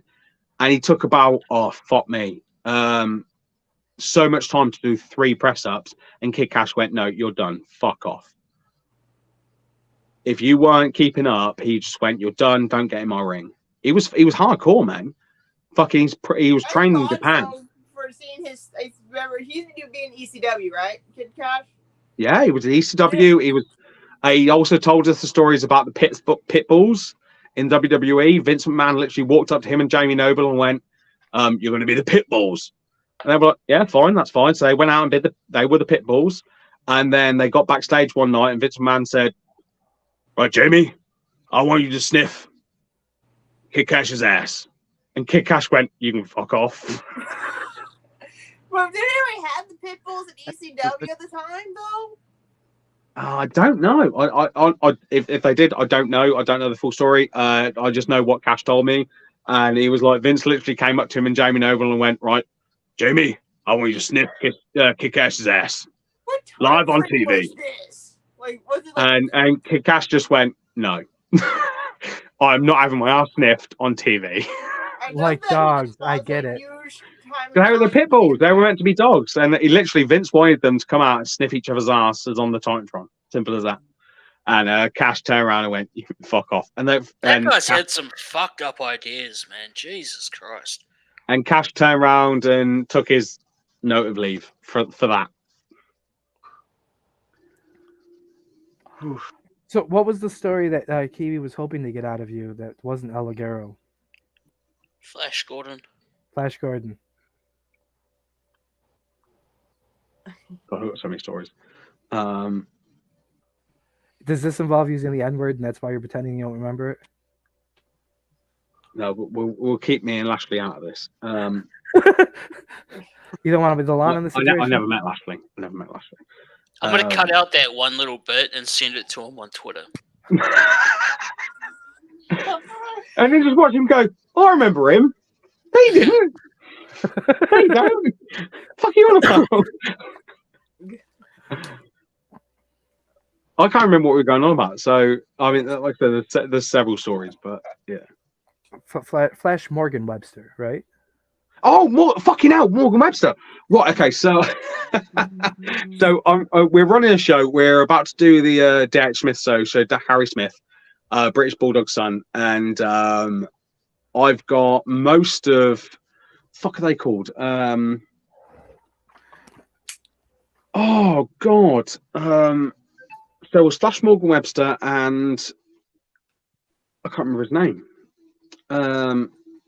Japanese promotions, not E1. Not New Japan? So it was Ho Ho Lun. That was it, Ho Ho Lun. So I got Ho Ho Lun and Flash Morgan Webster messaging me, literally going, can we get on the show? So the original thing was that I said to the booker, I said, well, can we get Ho Ho Lun on the show? And we're like, yeah, sure, that's fine. So I said to her, Lun, I was like, so literally he got my number. I'm not even sure to this day who the fuck he got my phone number from. He was just like, he got it from someone. I was like, fantastic for you. But yeah, I'll say we're getting on this show, and he was like, "Oh no, sorry, I'm in London at that show." So I was like, "Okay, no worries, mate." So we're chatting for a little bit, and then he's like, "Okay, so can we book in for another show?" Yeah, that's fine. So he messaged me about 3 weeks before another show we had, and he was like, "Oh, Grant, you okay? How are you? How's family?" Like, we've never talked about family. Like, why is that a thing? And he goes, "Oh, me get on show?" And I'm like, "Okay, yeah. So we got a show coming up on the 27th. Are you available?" "Nah, sorry, me in Wales." "Okay, we'll try next show." I'm like, fine. So I messaged him before we had the third show, and I went, "Oh, hello, mate, you're right. If you're available this day, we're available too." He's like, "Oh no, sorry, me back in Japan." I was like, "Well, I'm not fucking texting you again. That's going to cost me a fucking bomb." So, but for a short period of time, me and Ho Ho were like fucking chatting along because he was trying to get on the show, so he was like really trying to butter me up, and I could tell he was doing that. He thought I was like generally the booker, and I literally understood that, and I was like, "Oh, mate, I'm not." But cool, yeah, my family's good. How's your family? Yeah. My daughter's good. My sister's good. And I'm like, I don't know who your daughter and sister are, but fantastic. I'm glad that they're okay. It was really weird. And then Flash Morgan Webster, off the back of that, sent me a promo video, and it was awesome. Oh my god! Like he sent me this video, and he went, "Oh, by the way, I know you got a couple of shows coming up. Here's my work. Tell me what you think. I'll come and wrestle for you." And I watched this video. I was like, "Oh my god, Chris, we need to get this guy on the fucking show. He's actually fucking unreal." So I tried to book him. He was booked, unfortunately, in Swindon. I tried to book him for another show. He was booked down in London. It was really unfortunate. And then he messaged me going, "Oh, I've just done this promo for a show. Can you tell me what you think?" So I went, "Yeah, no worries." So he sent me this promo, and it was a typical British wrestling promo. He was stood on a bridge, and he was just going, "Yeah, on April 4th, I'm going to come out, and I don't care who you are, I'm going to fuck you up." And I was like, and at this point, so I'm probably about 12 years into EFED at this point. And I said to him, "Dude, you don't sound believable at all. Like the way you're talking, you just sound like you're just saying stuff. There's nothing to it." And he was like, "Well, what can I do that would make me better?" And I went, "Well, you just need to sound more believable. Stop trying to sound scripted. Literally just go and do your shit. Be you, turned up by 10. He's like, "Okay, yeah, I'll go and do that." So I then saw a promo of him. He was in like a corridor at a wrestling show, and it was a little bit better. It was very much like, so on December 17th, and Brooke did that, and he was really gutted, and he was trying to cut his promo, and Brooke sneezed, and he was fucking fuming. He just fucking spent the whole day just cussing out Brooke. He was gutted about the whole thing. And then she laughed like that, and then he was even more gutted. He was fuming. Morgan Webster was fuming. But no, so he cuts his promo in a corridor, and he's like, "What can I do better?" I was like, "You need to get really fucking into it. Who's your character? What is your character? What's your gimmick? Now, who are you? Now crank the two up by 10 and match them side by side." And then he came up with a fairly decent promo after that. And I was just like, "I can't help you. I can't do you any better than what I've told you to do." And that was the weird experience I had with Morgan Webster. He was actually getting promo advice from me. And he did get better, but it wasn't quite what I thought he could do for his caliber. And even to this day, his attires have been brilliant. His wordplay has been brilliant, but his promo delivery has been off point, if I'm being honest. And he knows how I feel about that because that's the last time we talked. Perhaps the issue is you didn't suggest that he turned Oscar Schindler into a heel. Could you imagine? "Oh, by the way, mate, just Oscar Schindler, the guy that saved like millions of Jews, make him a fucking cunt. Do that, and that'll fucking boost your wrestling career." To be fair, let's be honest, he's done well since me, so I'm not going to fucking grumble. This is true. There you go. But I had no fucking idea who that dude was until he came across the WWE Supercard card. Wow, because I had been on like that. I was playing that for like a mobile distraction game, and but I wasn't really watching anything. And yes, there was quite a few interesting attires. Like he looks Yeah, cool. no, he's fucking. He's got some great attires. He's actually a really fucking talented wrestler. Unfortunately, and I'll happily say this to his face. You know, he just doesn't have that. He doesn't have that character. He doesn't have that character to match everything else that he's got. All the skills he's got is great. He just doesn't have that character to match it. That's the unfortunateness of it. Foxifer wants to know if you suggested he have a naked gimmick. Do it. I think he meant Flash Morgan because Flash. No. I want a Foxifer naked gimmick. Naked Fox. Love the naked Fox. Metal Gear spinoff. So yeah, that was my experience with Ho Ho Lung constantly texting me every weekend. It was really weird. And Flash Morgan as well. You know, he was, like I say, he was fucking sound dude. But yeah, no, he went and did his own thing, and he did better than me, so I can't grumble. Except, you know, to talk about how horrible he is at cutting promos.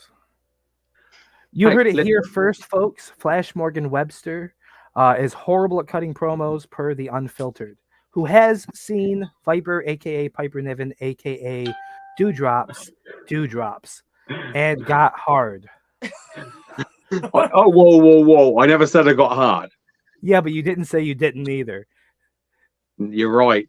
You're Hey, damn right. You did say she was biting, and you were like, "Whoa, I think I'm in love." So I mean, you When she was in the ring, she didn't see the hard on. The second she got backstage, it was gone. It was fine. No, don't worry about that, love. And that's the part we sent to Piper on Twitter. Now, you also mentioned being a big guy, and you talked earlier about big guys needing more weight for the pushing.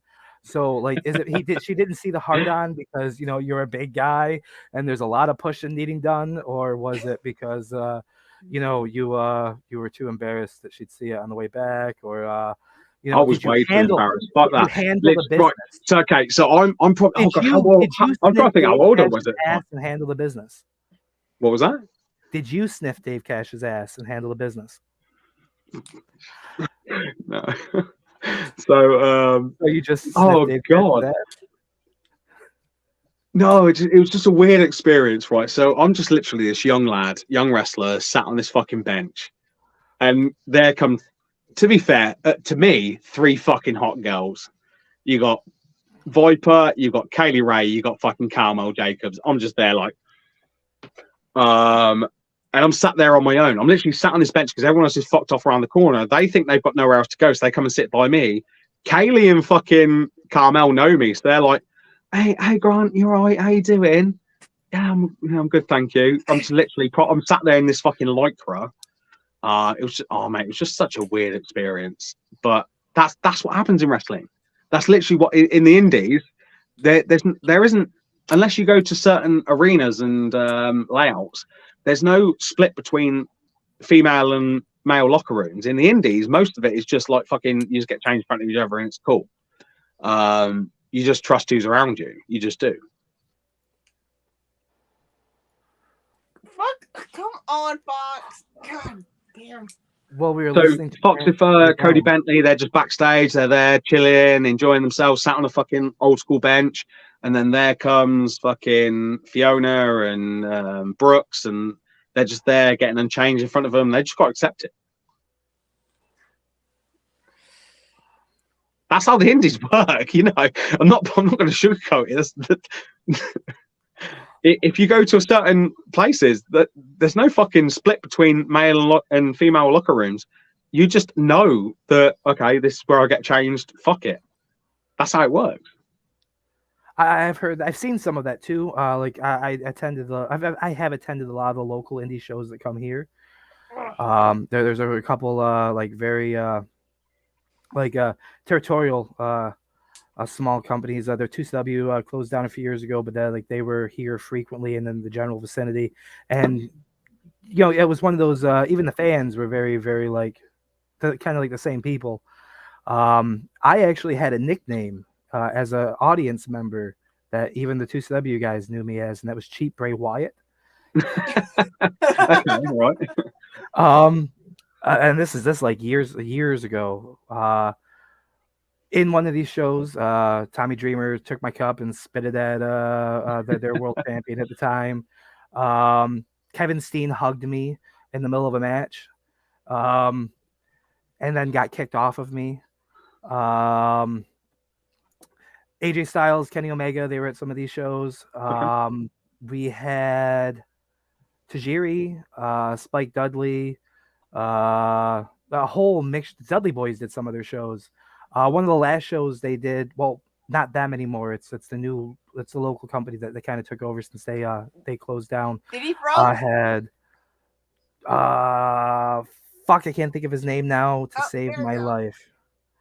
Oh well. But yeah, like they do like where they can, and not everyone where their shows they have like full on locker rooms, or so yeah, they take what spot they have and they have to just change. Some of them come already prepared, but that was a tangent. So yeah, so there is one person on the indies technically that I have disrespected to his face. I've got a feeling that you guys will fucking hate me for doing this. But I was in a place called Leighton Buzzard in the United Kingdom, and we were training together, and I couldn't help myself because I'd been bitching for months to the booker about like, why do fucking high flying guys do this? Why the fuck do they do this? I swear to God, if you say the name, I think you're going to say Willow.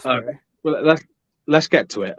So I had a really big issue with high fly guys doing high fly stuff with big pauses. So like 5 guys standing there for 30 seconds waiting for the guy to jump on them.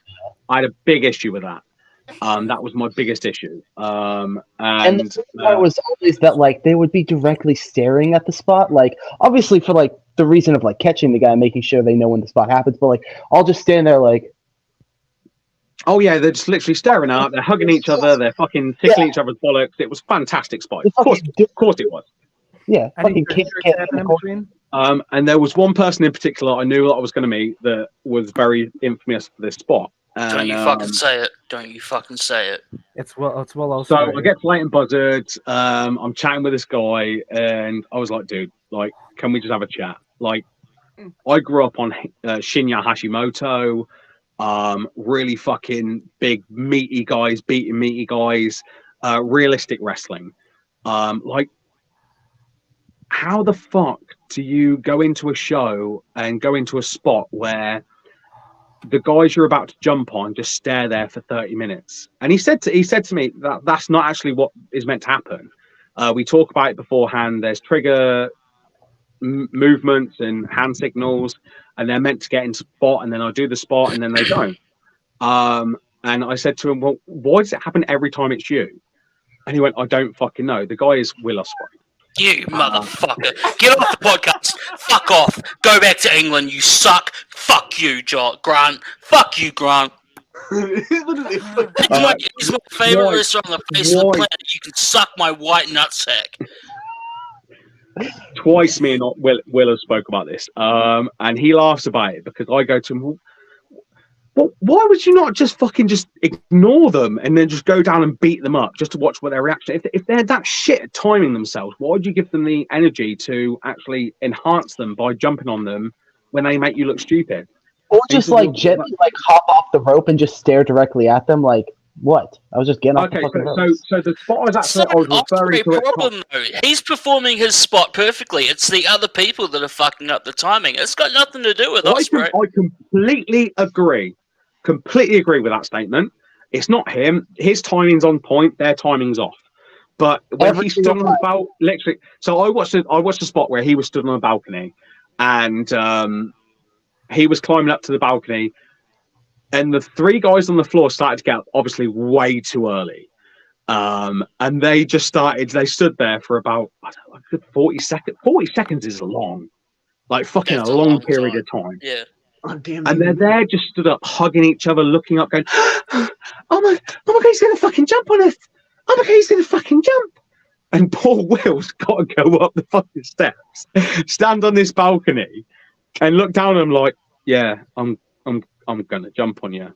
And they just go, "Oh, don't do that." And they just go, "I'm here now." Just fucking jumped on them. And the spot looks great, but I was like to him, "Dude, like, is there ever a point where you say to them, you fucking morons, like, why was you there that early?" And to be fair, his response was, "I didn't know they were there that early." Most of the times when he does his spots, he's focused on what he's doing and climbing up to his spot, and he knows that they know what the triggers are. So it's really unfortunate for Will because he ends up in this really horrible scenario where the people are fucking him over. He will do what he needs to do, and they will just go way early, really eager, and boost themselves up into this spot way too early. And it just makes him look fucking, and I said this to his face, fucking stupid. And he went, I know, but it's them, not me. I try and tell people, just fucking do. And then when I watch his Japan stuff, and he said to me, like, go and watch, like, fucking this show. That timing is impeccable. And I watch these fucking Japanese wrestlers, and they don't even get into position till like half a second till he's about to jump. I'm like, well, that's believable. I said, that's fucking wonderful. But unfortunately, what everyone keeps postering around fucking social media is these spots where they're going, is he going to jump yet? I need to hit my armpit. Oh, she's lovely. She's wonderful. Oh, shit, he's on us. It just fucking winds me up. And I've had that conversation twice with Will Ospreay. It's almost like if only those people would take some initiative and realize, oh shit, we're here a little early. Maybe we should make it look like we're fighting each other now, instead of just. Dude, bro, I'm gonna be honest with you now. I'm not the fucking greatest wrestler in the world. I'm not the most. What? Shut up. The most articulate fucking wrestler in the world. I'm not. I'm just not. Yeah, you're but what I'm good at is timing and believability. Two things that I pride myself on is that if I know a guy's going to jump at me, I'm not going to fucking get into position till the last second, because why? It looks believable. I'm not going to. Who's your favorite wrestler? My favorite wrestler? Yeah. A guy called Pat Roach. You probably won't know him. He was a British wrestler back in the early 70s. He was believable as fuck. Okay, so currently active. Probably Sheamus. That's a pretty valid. Dude, Sheamus is so fucking underrated. This dude has literally. Sheamus and Gunther, man, for me. And like he puts on, like, dude, this man could have good matches with like bad fucking opponents. Sheamus is so underrated, and everything he does is pretty fluent. Like him and Randy. How is Sheamus underrated? He won the WWE Championship within 150 days. I'm not saying I'm going to actually back Mike here. I actually think that Sheamus is like the modern day Macho Man. He hasn't won the title as that many times, but he is still considered a main eventer. And that's how I see him. He's just a modern day Macho Man. Obviously, Macho Man didn't hold the title that many times, but he was a main eventer. Sheamus, I look in the same vision in modern day times. May I rephrase in that case? What I mean by underrated is, yes, he's accomplished all this stuff, but he never really makes anybody's top list. He's never like named as like a major guy, despite the fact that he's was literally just named the favorite current wrestler by the Unfiltered. What do you mean he never makes anyone's top list? Prior to that. Less than 2 minutes ago. Notice that everybody was shocked when he said that he was his favorite. Notice everyone went, oh, because it couldn't necessarily be expected. Honestly, He used it to say, doesn't shock me. Okay, fuck me then. But like, I'm a big Sheamus mark myself. But I'm also a massive Sheamus mark. To be fair, I get what Fox is saying. I get it. He's not a typical person. Counterpoint on that. Name anybody not named Sheamus or Gunther who have received a 5-star rating this year in WWE from Meltzer. I don't know. I don't. To be honest, that I don't know. I don't pay that much attention to that. So, that's also one man's opinion. It's unfortunately one man's opinion who gets taken as gospel by a very large section of the wrestling fans. Let's be honest though. Like when you see these ratings come in, you watch the match. I might struggle one way or another, but I don't struggle completely. I don't ever watch a match and go, he goes, that's a 5-star, and then watch it and go, no, it wasn't. It was a 1. I've never done that. I'll be honest. You know, I mean, that's the thing. Like, his opinion's very rarely going to be that much off the mark. But there's a lot of the time when you can watch a match and be like, "Wow, I really genuinely felt the emotion of that." And even though it wasn't the best technical thing I've ever seen, the emotion and the storyline deserves 5 stars. And then you get the rating. Don't You're get like, me wrong. He's fucking biased as shit. Let's be honest. He's biased as a motherfucker. Don't get me wrong. And I'm not saying he's going to fucking- label the match a 5-star and it's fucking gonna be a deluded. 1-star, but How can you take anyone seriously that has a 5-star rating system yet consistently hands out ratings above a 5-star rating? How the fuck does that make sense? never forget that Taker and Shawn Michaels did not get 5 stars. Like, that alone, like, almost completely invalidates him to me. Like, what like people in the industry and fans call one of the best Mania matches of all time was 4.75 stars. Fuck off. Do you know what the biggest underrated wrestling match in WrestleMania history was actually Avatar versus Taka Michinoku? And I'm sorry, I will fucking stand by that every day of the week. That sounds like that slaps, bro. It was pretty. That match was fucking unreal. Al Snow dressed up in fucking a mask versus Taka Michinoku. And it was not meant to be as good as it was, but it was fucking unreal. I actually really liked Taka Michinoku back in the day. Young me was a big fan of the actual like wrestling aspect to it. I've always been more of a technical fan than your typical stuff. But to a point I was going to make before, the thing with guys like Meltzer's ratings and whatnot is it makes me realize that wrestling's one of those. It's one of those forms of media that everyone views differently. It's subjectively art. Yes. Yeah. It's an artistic representation. Okay, I will give you an example of how subjective wrestling can be. Very simple scenario. I was on a show once. There was Doug Williams versus a guy called Stu Odyssey. Oh, Two big fucking meaty men. I'm sorry, but like fucking Doug Williams is unreal. He can literally just say to me 3 lines and I'll learn something new about wrestling. I'll be like, cheers, Doug. Simple as that. His mind is absolutely amazing. So Doug Williams versus Stu Odyssey in a old school British wrestling match. Technically, 2 out of 3 falls, no top rope stuff. Exactly that. So that And should have also been. WWE 2K23. Is actually. I didn't know that. I just finished that spot. That's where the Iron Bison stuff, my joke stuff came from. Was in a 2 out of 3 British rules match. You're in a club in London, England, and that you're competing in a tournament. No way. I didn't know that. But yeah, they did the whole bells thing. They had a big bell. They rung the bell for certain rounds. They had to go back to their corners. It was, technically speaking, it was one of the most British fucking legendary matches ever.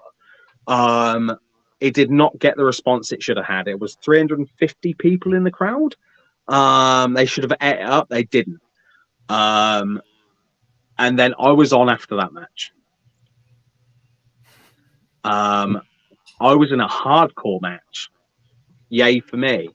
Against none other than Matt Morgan's cousin, Loco Mike Mason. So they had to. So I'm literally backstage watching this match, going, "This is fucking technical brilliance." And no one's it. Literally, the crowd dead. I was like, "You do not deserve this. This is bollocks." Did they and then pop for your match though? It did me technically wonders, because the booker goes to me, "Well, now you've got to go in there and pick the crowd up." And I was like, "Well, what am I meant to do to pick the crowd up now?" Get a cheese grater. Well, I didn't actually have a cheese grater. He went, "Well, hit him with a keyboard." I went, "Okay." Well. So we go out. Me and Mike Mason are backstage and just go in. Well, we just need to fucking throw everything at this match now, because the crowd have been dead. And we did. We went out there. It was the first time I've ever worked with barbed wire. That was a fucking experience. So we did a 30-minute hardcore match. And I'm not a hardcore specialist. Mike Mason is, because he's trained by fucking Jimmy Havoc of all people. Of course he fucking is. So he's fucking Jimmy Havoc's fucking Wonder Boy. And I'm just this random guy that went, "Yeah, I'll take him on in a hardcore match. That would be great. That would be fun." I was a dick. the best bit of that match was, have any of you ever heard about the Chris Monster Munch? It sounds familiar, but it's not.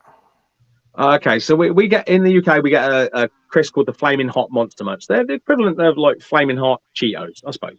Okay, And me and Mike were backstage going, what can we do that would be goofy, stupid, but actually get the crowd involved? And I was like, well, they do Monster Munch on the convection stand. How about I just get a flaming hot pack of Monster Munch and get the crowd to start chanting Monster Munch? And he went, can you do that? And I went, I'll try.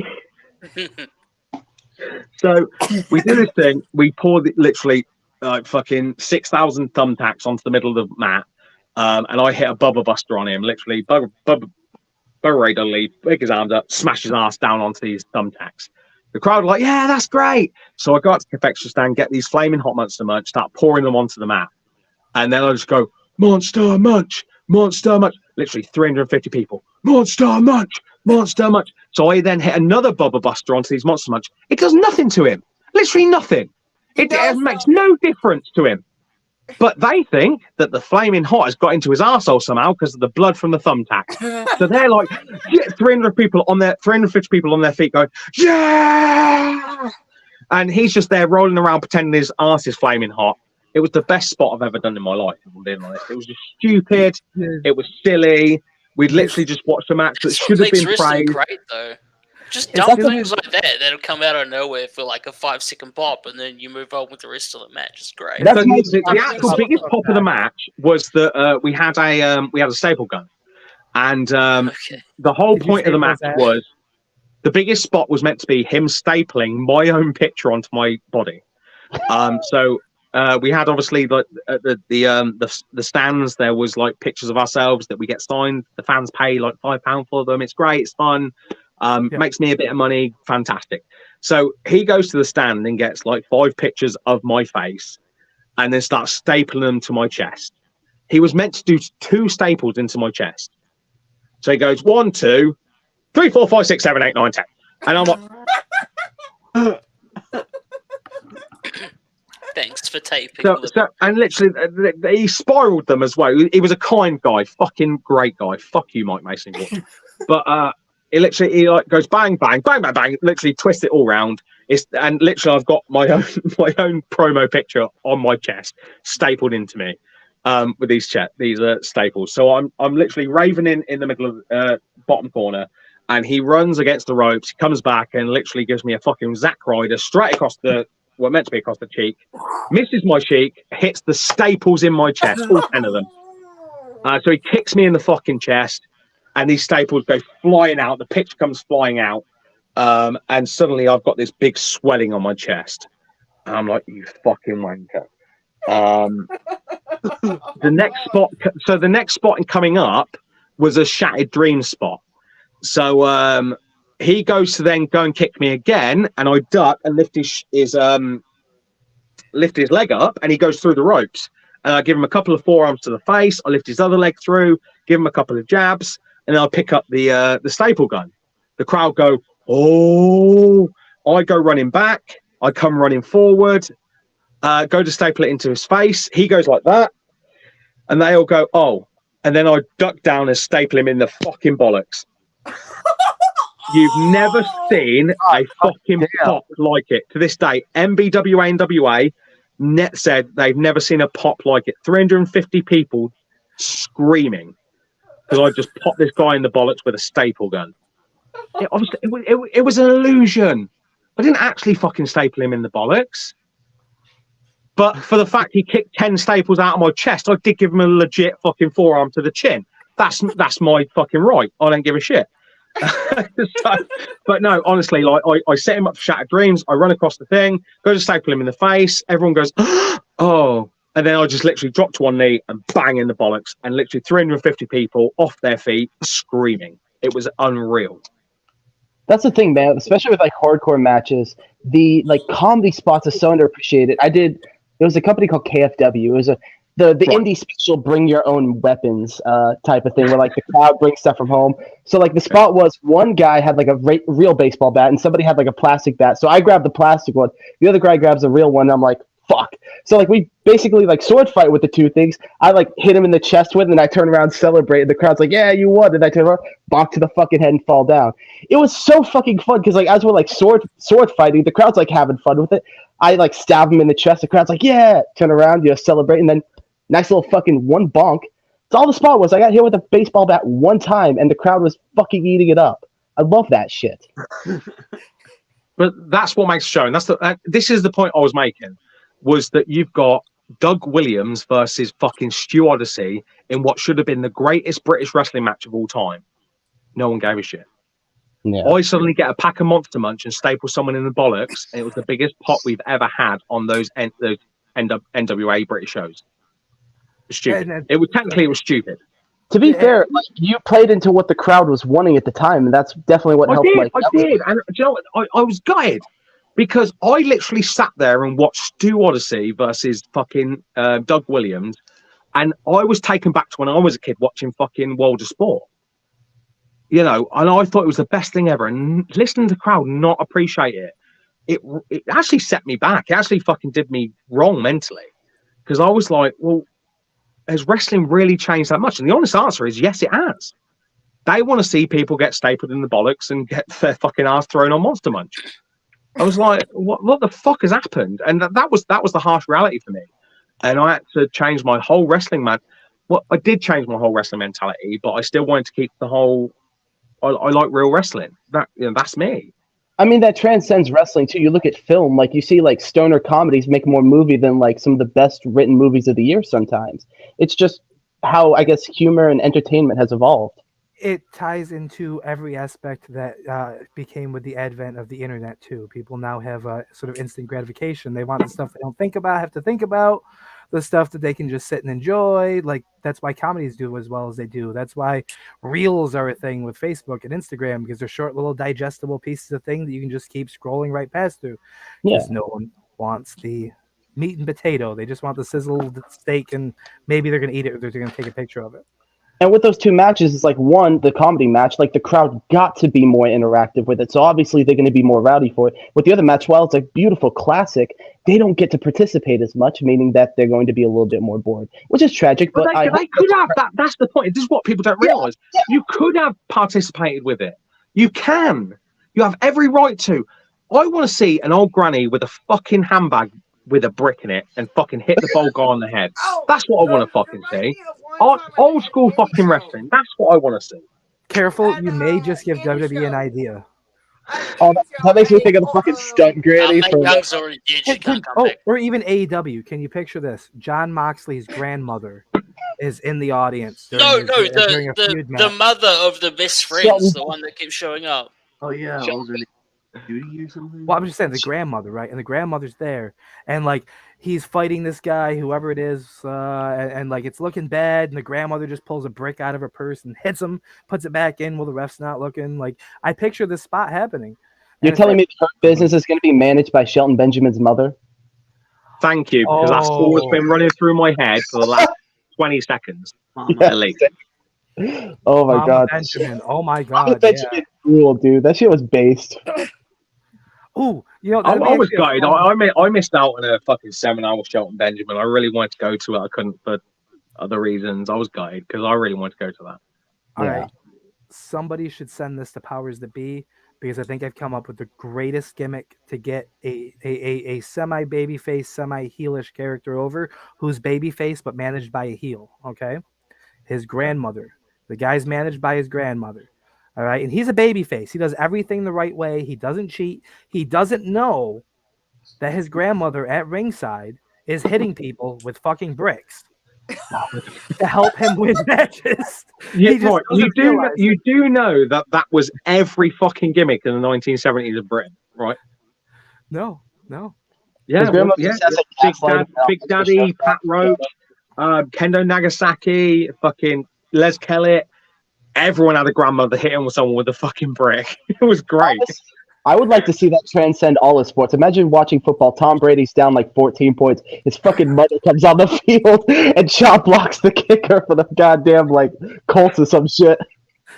It's a shame that we can't translate it across sports. It'd be amazing. Dude, pro wrestling needs to invade every sport on the planet, man. That'd be so fucking great.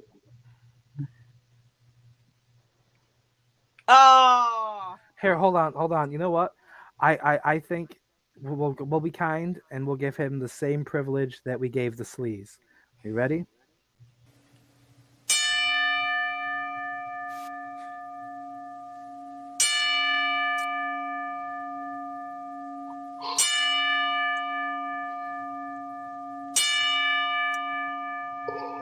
Who is Mason?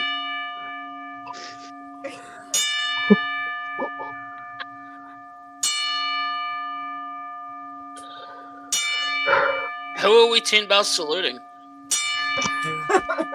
Someone that lost to me, mate. Don't worry. Fuck.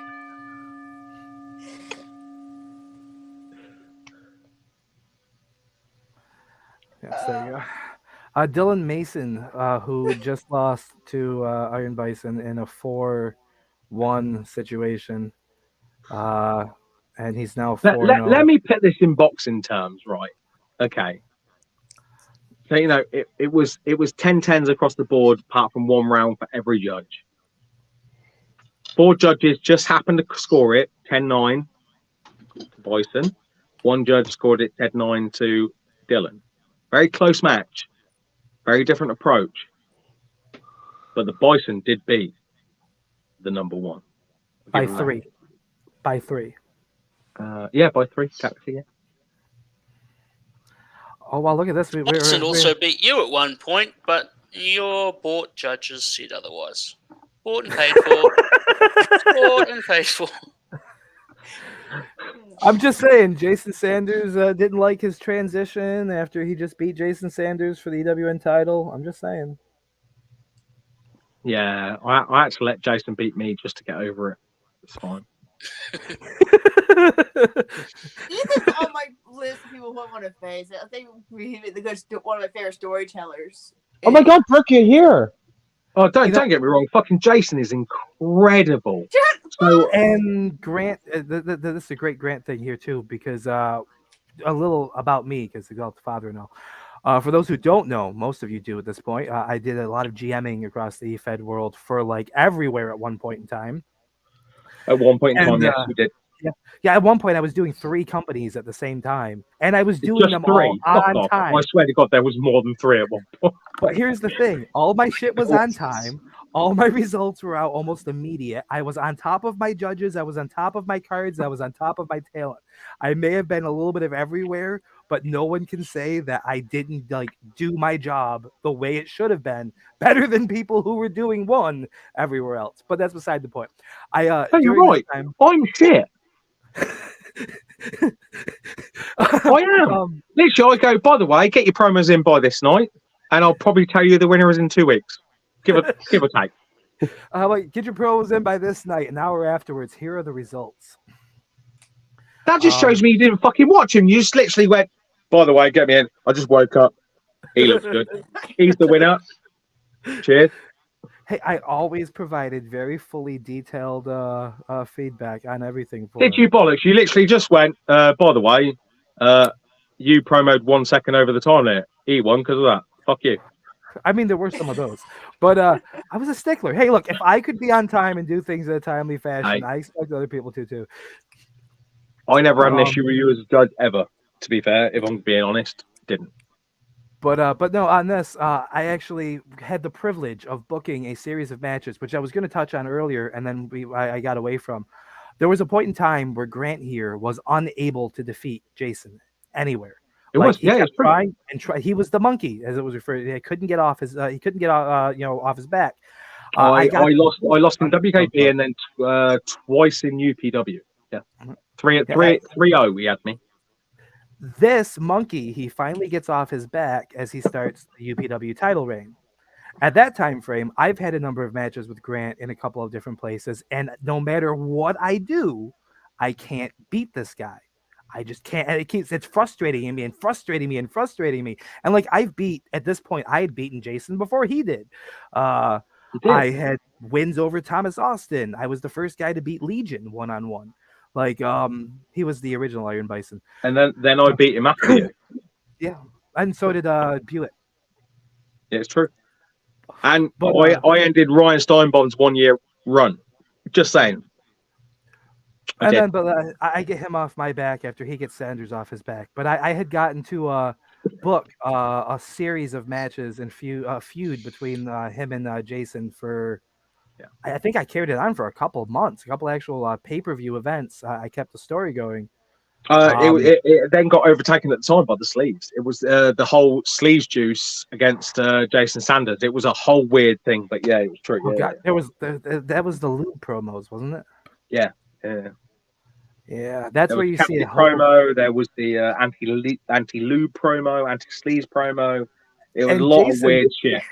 Not taking anything away from him now, but he was a different person then. I think he was far better back then than he is now, and people are still so like take what you see now and imagine it better because like if I have them somewhere, he did this whole series of promos in a feud with Onions, where he did the backstory for Onions that Tony had never really put too much thought out into. He just did this character, and then so Jason's doing this whole story, which led to the Wolf's Den match, which I'll get to afterwards too. And it was Eric Hughes, the story of young Eric Hughes, and they did these whole like documentary series diving into his the asylum he was from, to recordings of him as a child, like that were taken by the psychiatrist. He was still with Ellie at the time, and Ellie's the one that had done this as well. I think with her kid, younger kid, and they did the whole thing for it. Like incredible like creativity there. Like he just so much. So much so that the knockoff Zelzabar clown had hoped that he would do his origin story too. I'm sorry. At this point, Grim to me is the less better clown. So everyone respects Zelzy. We all love Court. Now, I'm sorry, but like Court and Grim are great, but the biggest clown in EFED is definitely Dan Ness. So that's my view on it. Oh, that reminds me, AB, I need your help. We need to make a bunch of created characters for 2K23, okay, of people from the EFED community, and I need them up so that I can download them because I'm going to make a David Jones. I have photos of him. I have photos of him. I'm going to make David Jones, and I'm going to do a special live stream series of events, The World versus David Jones. And I'll put him in a bunch of handicap matches against a bunch of people on WWE 2K23 and let everyone enjoy watching people from EFED beat up David Jones. And Jones, he ain't going to give a shit about this. And the reason he ain't going to give a shit about this is because people are watching him anyway. So, like, he'll be all gravy with it. Like, David is a definite subscriber to like the Eric Bischoff style. Like that is his era of wrestling, the Attitude Era, everything about the Attitude Era. It's what he loves. And controversy creates crash, whether you're being the bad guy, whether you're being the good guy. Now I've just got this image of David Jones going, what do you mean I'm being made out to be a paedophile? Well, how many people are watching? Fantastic. Carry on. Like for the most part, he's like that's I think one of the things that makes David interesting person for people to deal with. What, he likes to be a paedophile? No, doesn't like to be a paedophile. I can't believe you said that. It looks like DJ B's on his, you piece of shit. Making calls now. There we go. Make sure to upload them with Exalted Father to the hashtag Exalted Father. I'm trying to put everything together under that for the stream. I'd say shoot the shite, but they won't let us use the word shite anywhere in WWE 2K23. However, that's the shame. Do you know what I think you should do? Just because DJ B is actually watching right now, use the hashtag Daryl Jackson's a fucking drug dealer. Use that one. Daryl Jackson's I mean, that might work. Of course. Also, I have one of those titles on hand. So. If you ever get a title from Daryl Jackson, just fucking check the scene. Fucking drug dealer somewhere. Just literally, just bend them over and go. Oh, there it is. Oh. Well, I was able to get this, and here's a quick preview of one of the attires of the Lock. Oh no, I put it in the wrong spot. I put it in background. My bad. That was not done well. Go ahead, Mike. Say that thing about us being professional. We're professional. That's what we do. It wasn't forced, but here you go. I was able to get the poop shoot logo on the front of him, and the shooting the shite logo there is actually on the back of the shirt too. So you will be able to find that on a number of the attires for Jaden Wait, is that the Laughlin. photo The they lot. showed me with the pizza meme on the back? Oh yeah, that was. I didn't actually make that attire. I did it on a thing so you would see it. Actually, I did it on a stream too, so people would see me doing it, but I didn't actually put it on. Oh, okay. I was like, I have that. Maybe we should send that to Foxifer here. I think he'll get a kick out of that screenshot. I have so many 2K23 screenshots I've sent you guys, and I am so sorry for that. Never be sorry. Never. I was gonna say, why would you apologize for that? Like we were in the 3-to party chat for PlayStation in half an hour. Most people were playing 2K already, and Mason's making his call, Jimmy's making his, and oh fuck! Love that. For that meme. I love that so much. So much. Like, this is Wait, which meme is that? That's the you want to relax, you want to be able to defeat me, right? I can't make out whether that's a little boy's ass or Brooke's ass. God!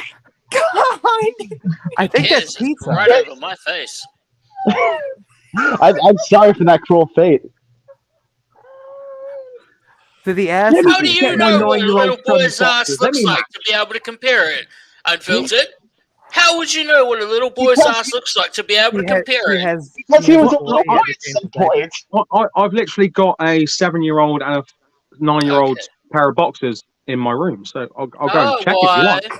Why do you have children's underwear in your bedroom? Hey, yo. Because my sons are 7 and 9. But hold on. You have children's underwear. I have a 9-year-old. He's almost 10. His underwear isn't in my bedroom.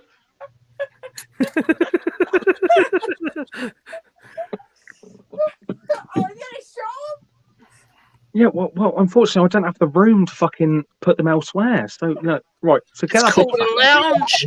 It's called a hallway. It's called their bedroom. Leave them on the floor in the bathroom. Don't drag them into your bedroom. What's wrong with you? Why have you got little kids' boxes in your fucking lounge and hallway? Yeah, that's a weirder place to have them. I think a better place to have them is your bedroom. Well, I'm sorry, but this is everyone's room. I don't know. Having like underwear in the hallway is a little weirder than having it in a room. It would be weird to have underwear in the hallway, wouldn't it? Just walk in the hallway. I'm sorry, There's Mike. just Stop underwear. it. Just stop doing it. Hey Blair, Lee wants to know: are you baked? Anyway, get that picture back up. What? You want to know that if you're fucking baked? No, not. To go along with all this, just a reminder for folks who are just now tuning in, we have a snippet of news that was given to us earlier. There is a title for this on the Twitch stream. This is one of the clips that I took from the show. This is very, very groundbreaking news. How the fuck do you go into a show and go into a spot where the guys you're about to jump on just stare there for 30 minutes? And he said to me that that's not actually what is meant to happen. We talk about it beforehand. There's trigger movements and hand signals, and they're meant to get into spot, and then I do the spot, and then they don't. And I said to him, well, why does it happen every time it's you? And he went, I don't fucking know. The guy is Will Ospreay. You motherfucker. So you can... that last bit is everything. You motherfucker. You can find that clip under highlights for the show called Grant Hates Will Ospreay. I don't hate Will Ospreay. I hate the people that fucking go against him because they There's just don't know how to fucking time rep Grant him. hates Will Ospreay. Hate his spot. Grant thinks the Young Bucks suck. The Young Bucks do suck. They do. But I've been saying that for years. I did like their fucking cage match though. A lot. So I'm not going to say Young Bucks suck. That's okay. I will. I've never met them. I have. like telling people to their Would face. you like my story, actually? I have a story about the Young Bucks. Yes. I met them, local indie show. And they fucked you up the arse. Fair enough. No, Great. no, Great I story. had my children. I had my children there. That's weird. All of my kids. I was still with Angel at the time. We had the two girls, two boys, and we're at the indie show. Christopher Daniels, and Frankie Kazarian are also there. The Right. main event is The Addiction, Christopher Daniels and Frankie Kazarian, versus the Young Bucks. So we're going up to get like autographs from we were going to go do Christopher Daniels and Frankie Kazarian because we were making fun of Benita because she had a crush on Frankie Kazarian. She thought he was thought he was like gorgeous. Right. So we're going that way and we're passing the Young Bucks, and my son Jason has cerebral palsy. So his stability is a little off. Like he, as he's walking by, we catch the Young Bucks making fun of him. Legit. Legit. Legit. What? So do Christopher Daniels and Frankie Kazarian. So they bring us over. We get the autographs for free. We get pictures with them. We had actually brought their comic book. Oh, that's I cool. bought their comic book, and we got autographs of the What, comic you think book. it's cool that they're making fucking fun of Coming kids? for the comic book autograph. Brooks, you piece of shit. How dare you? Anyway, carry on. Ignore her, mate. She fucking loves kids being fucking exploited. Fucking piece of shit. Brooke hates the disabled. You did just hold up little boy's underwear. I'm just saying. But irrelevant. Irrelevant. But yeah, no. I'll get him again if you want. But now, Please don't. To be fair, the Young Bucks were the heels that night. But like that rubbed me the wrong way. There's Who not very rubbed much- you the wrong way? Matt did. Matt Jackson. How old was Matt? I don't know how old is he. He looks like he's 50 with that hairline at this point. Could he Not fit that- in these boxes? The Young Bucks probably could, yes. Both of them probably. Matt Minnick might be able to too. Matt Minnick probably could. God bless your soul, you beautiful man. But yeah, that was my interaction with the Young Bucks, and again, they were the heels that night, and there's not very much. You know me from EFED too. There's not very much that offends me. Will actually legitimately offend me. But I do draw the line, obviously, at making fun of my son for being handicapped. Like the kid can't, doesn't even know you're making fun of him at that point. So that's kind of fucked up.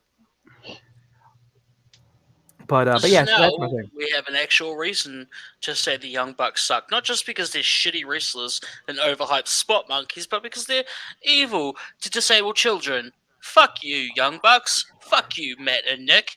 You suck.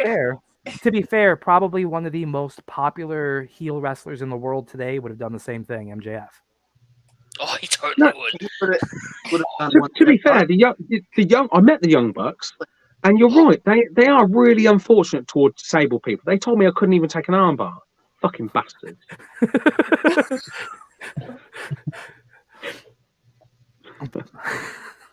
But yeah, no. I was yes, by the way, anyone watching, I was calling myself disabled. Thank you. Yes. Well, anyone that's followed you long enough knows you are. It's true. It's very. I mean, normal anyone that can create the Sleaze and Ricardo is obviously mentally deranged. Normal people don't. Yeah. Who's Ricardo? You don't want to, right? Oh no, I do. I know who the Sleaze is. So who the fuck is Ricardo? If you know the Sleaze, That'd be worse than the Sleaze. No. Ricardo. No, make it so that push. Ricardo, So it's just racism. Okay, cool. Yeah, he's good at that too. What did he do? What? Because he said pish. He can't help it. He doesn't speak any language. He's fucking right. Ricardo, what are you doing?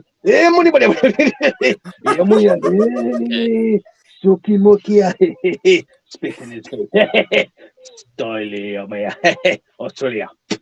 No, he's not from Australia. Is he? I didn't realize he was fluent in Cajun. That's impressive. He's fucking weird. No. Farmer, that farmer dude from Waterboy. Waterboy, yeah. Hey, do you know what? I think that's literally his uncle. Yeah. I think I might try an entire podcast speaking in that language. Please don't. Yeah. Oh yeah. Just don't ever ask him about Phil Michelle. About what? Oh fuck, man. Phil Marshall. I love that man. The world's sexiest man. His voice is like velvet. It's not to Ricardo. Ricardo fucking hates him. He met him the other day. Ricardo's Fucking wrong. weird. I was trying to say Ricardo has a bad opinion then. Ricardo met him in person. It was fucking weird. So you mean this guy? Ladies and gentlemen, you are watching Shooting the Shite. Season insert number here. Episode insert number here. So that guy. Right, Ricardo, what do you think about Phil Marshall? Phil Marshall, he stinks. Come on, Well, that was some Spanish. No hay Spanish. No. You piece of shit. Phil Marshall. Parece que le estoy hablando a tu culo, Ricardo. Ricardo, like, what is actually your issue with Phil? Phil Marshall. He gay. No. Is he hot? Whoa. I would. Is he hot? That was weird. I would kill to see this dude versus Austin Kruger. Oh my god, the back and forth would be phenomenal. Bring popcorn. I know that the last bit of Ricardo there sounded like he might speak Huttese. He did sound a lot like Jabba the Hutt there. All I had to do was throw a solo at the end, and I would have been convinced. Okay. So is this the point where we went off the rails? I know We already been off the rails. In order or to did we go off the rails when Unfiltered said that he hated Will Ospreay? And Brooke said she hates the disabled. What the fuck? I don't even hate disabled. It's fucked up. God Has anyone damn. said hello to Belgium yet this week? Yes, we Yeah. talked about Belgium earlier. Okay. I took care of that. I was on the ball. Or Good stuff. the ballic, I guess. What about Since Gary we had- Watch? Have you done Gary Watch yet? We have not done Where's Gary.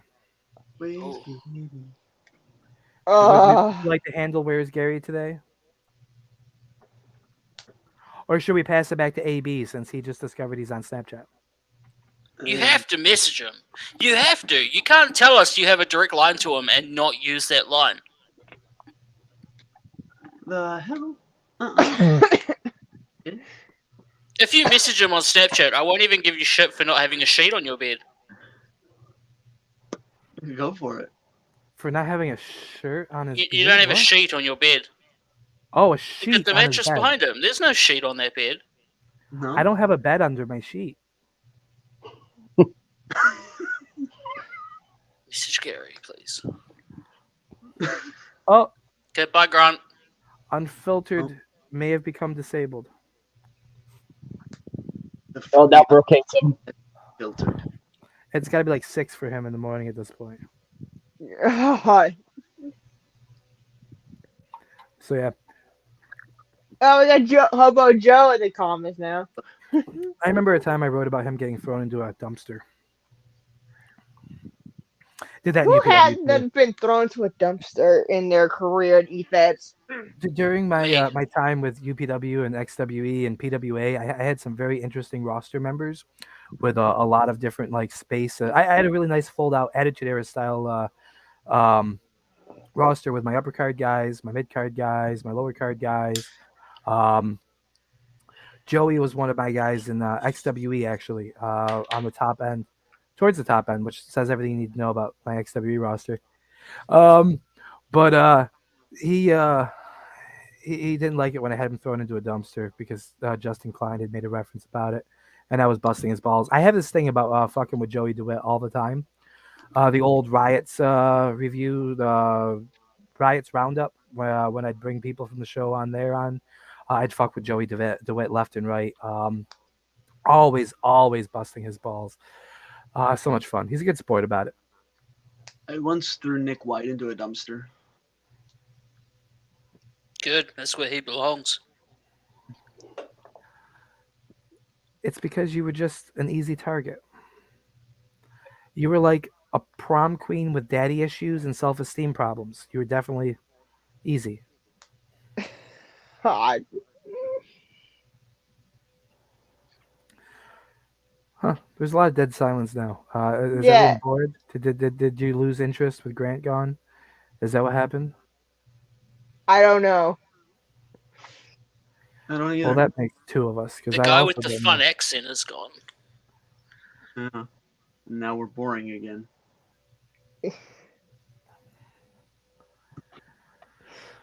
Oh, I'm gonna do some face paint. Let's do this. Might as fucking well. Face paint with Foxfur. Yeah, here we go. It's time for our favorite segment. Right.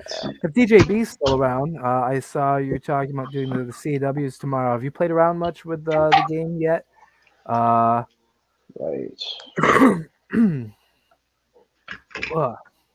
Excuse me, burp. Face painting with Foxifer. Woo! Hey, you know, DJB, I hit your Even guys' DJB paused for this. I hit your Dank After Dark video yesterday, I think it was, when I went to go take a shit. And Well, that was a as soon video. as I went on, it was gone. Like the live stopped right in the middle of something, and I don't know what happened. But I was too lazy to go back for it because pooping, and I went and watched anime instead. Oh, Dank After Dark was fucking amazing. They were watching some fucking political ads. It was hilarious. You know, a topic everybody can agree upon: political ads. Yes. Let me tell you this. I found a anime on Crunchyroll that may interest the folks here. Tiger Mask W. Is that the New Japan Wrestling? I do believe so, because Okada is a character in the anime. Oh yeah, I think I've heard of that actually. I started watching the first episode, but then I didn't get a chance to finish. But it looks interesting so far. It looks produced by Toei Animation, the same people that did Dragon Ball. So it has a very similar vibe as far as like the animation. Like I'm getting that feeling from it. But I haven't messed with it too much. See, I haven't yet. I don't know why it went off, but the video is on you. Okay, I'll have to check it out again later. Yeah, because the match because we had it was the After Dark pay-per-view me and Foxy did. Foxy did a redneck blaming beat because 9/11. Yeah, I wanted to cause 9/11. I was the redneck all-American domestic terrorist. And people said he sounds like Rocky T. I'm Rocky T's cousin. That's why. I'm Rocky F. Well, what about? Don't forget Rocky P. Were you here the day I showed the Rocky P video? I was not, unfortunately. Yeah, we got muted for that because of the Derringer Real American song, but not the Voodoo Child. So, I cut a thing, Hogan style, going from the regular Hogan to the heel Hogan, and then I'm coming out as Rocky P. I'm like, let me tell you something, brother. I got my contractually obligated celebrity here. It's it went over well with people that watched it that weren't David Jones or Rocky T. Everybody else loved David it. Jones. And on that subject, since you said it that way, that does bring me to this. And I got blocked by Hey, David Jones because I said hello to him too many times. A throwback to an earlier episode. So when you do your online gaming wrestling thing and you get all the characters together, can I beat David Jones by just screaming hello into his face until he passes out? I don't know if that's a move in the game. I still think it's funny. Either way, Mason still wins. Have him cause being still cause 9/11, no matter what the outcome would have been. I mean, it's just realistic. Mason would have probably been the causation for 9/11 regardless. No, it was Kermit. It was Kermit the Frog. Kermit the Frog caused 9/11 because in one of their movies there was a flash forward where I have to Google it, but it's pretty much confirmed. Kermit the fucking Frog caused 9/11. Let me Google it. You know the Turtle Club scene from Masters of Disguise was being filmed on September 11th, 2001, correct? I did not. Well, now you know. That's all I know about the movie. I watched it once when I was in high school, and I remember. I don't remember a lot of that time frame, mainly because it revolved around an ex who just was, ugh. And I don't remember much of the movie other than that one scene. I remember seeing that, and that's about all I remember. It's honestly the only scene that's worth anything in the movie, to be fair. For your turtle clip. But I'm as hard as it may seem to believe, I'm not a huge fan of comedy. Like comedy movies, I'm very picky on. That's totally valid. Huh. Well, October is a month match. There's a lot of good matches they had. I want to try to drag Blakey in for the next one. Blakey versus your Curious gimmick, Fox. Rocky F versus Blakey is Pedro. Say, Fox, would you be interested in taking part in Shite Mania? Sure, why not? Okay, you'll be randomly booked against somebody else who signs up. And well, it'll be 1 or 2 matches in a week, and you'll be on the Talking the Shite page for it. The promos will be posted, and then we'll watch them live on air, and then we will judge them. Bet. We'll do a couple matches a week once we get this off the ground. We gotta get some people interested. So we have our first person. Fox here is a participant in Shite Mania. Let's go. You won't know what gimmick you're getting from me. God knows what it's gonna be. The way we like it. Can it be a new gimmick? People will just be tagged by their names. It's up to them to decide how they're doing it. Absolutely could be a new gimmick. Or you're gonna be you're doing Madhouse, be the HR or. I might bring Sad Bailey out for it. Who fucking knows? Oh, Cy Bailey! God, that's a name. and inside... Cy Bailey is still in fucking Tokyo, waiting for Sam Black to come back so he can face her for the UWO Women's Championship in a Taco Bell street fight. He's still waiting on. Little insight for you: I will be more inclined to vote positively for people who put over the podcast, and especially me. I will definitely like. If it's my Republican redneck dude, obviously he's gonna put it over because you have shooting in the title. Second Amendment, baby. Not to mention we're all white, so he shouldn't have a problem. Yeah. Thank God none of you are foreigners like that foreigner Floridian, or as I call her, Florida terrorist, Lenore. Florida's not even part of the What do you United mean? States. I'm absolutely a foreigner. I'm from fucking New Zealand. New Zealand's probably owned by the United States. You're not a foreigner. We're owned by England. What the fuck? And we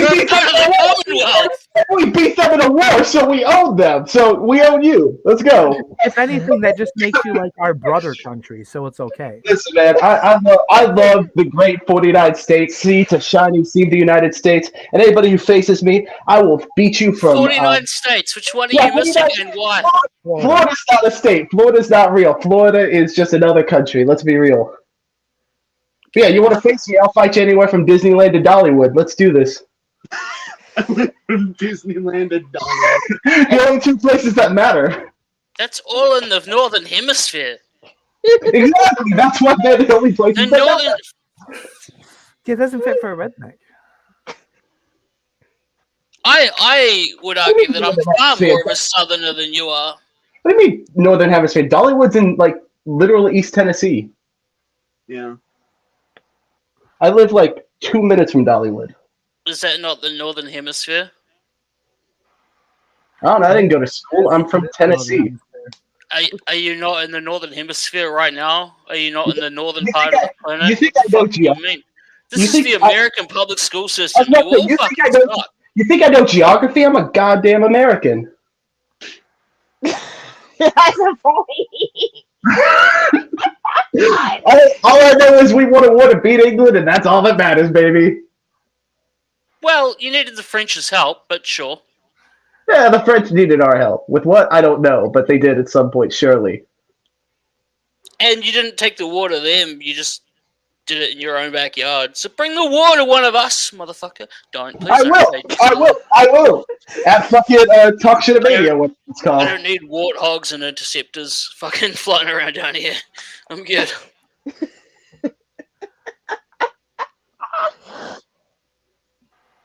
If Dyer pops in, it'd be hilarious. What? You say, what's a hemisphere? Okay. Oh, DJB. What's a hemisphere? Isn't that one of those like medical conditions that women get with their fucking lower regions? Yeah, sure. Like that. I just want to point out that you can find this shirt right here that I'm wearing on shoptheshite.com. Just so you know. You can find it there. It's fairly Can we get it without the tie-dye background? Yeah, it's in It's in black, it's in white, it's in green, it's in red, it's in orange. Like, you can get every color possible with it. You're getting better. I think this is the first time I've seen you plug merch this episode. It is. Oh, there's Well, no, the second. I did GOD. it once earlier, but it's been spaced out. It's been like almost 3 hours, and I've only done it twice. So, and you know what? What makes things even more interesting? I haven't mentioned anybody that we're better than recently either. In the whole almost 3 hours. Wow. You know what? Can I That do it? is very humble of you, which is Hold on, Court. Give me the link. Another reason. The fuck is a Zelzaba? He was here last week. when I you wasn't.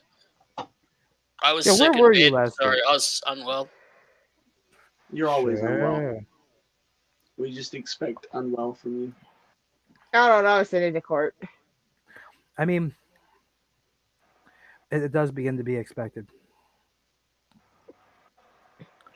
You did do that one thing with the pink thing, and like I mean, like I said to you, I'd do it every episode, but it would just become played out. so is it going to be played out when I point to AB to do his before we end? Well, no, because that's once an episode. Good point. It's just become a spot. That's true. That's a spot, and we're all going to look at him when the time comes. Like, Absolutely. oh, hey, is he jumping or what? It's like the Willow spray spot that Grant hated. Will Ospreay is the best wrestler on the face of the planet. You know, I've only ever seen him in one match. Fascinating. Which match? Him in Aussie Open versus Death Triangle.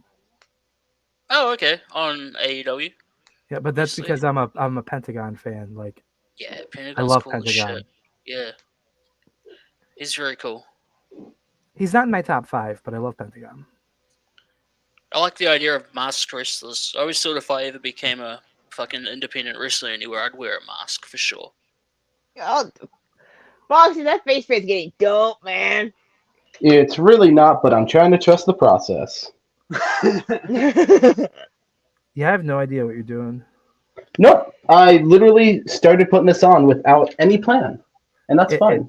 It looks like you have drawn in teeth. Yeah, I'm trying to do like a broken up mouth. Okay, so do we call you Melina? Have you No. gone into the office with full face paint yet? Which office? Your office that you work at. No, I have not. Ah, That would be hilarious, though. you should. See, this is the conversation every time you're here. He's going to ask you if you've done it yet. You probably wait for the right moment. And if and when you do, I need receipts. Take a photo, please. Bet. Yeah. I like this guy. A whole maybe a whole work selfie, with the crew at work. I did. Court. when I was at university, I would go to like the university library wearing face paint. That was always fun. Why are you not wearing a shirt? Why is he? He's muted. I hope he never wears a shirt. You should be thankful. Hi, Zalsabar. I'm Captain Dipshit. Why aren't you wearing a t-shirt? Why are you? Social That's norms. a great point. Good question. Wait, you think Zelstar is going to follow social norms? I want to cover my man titties. Oh,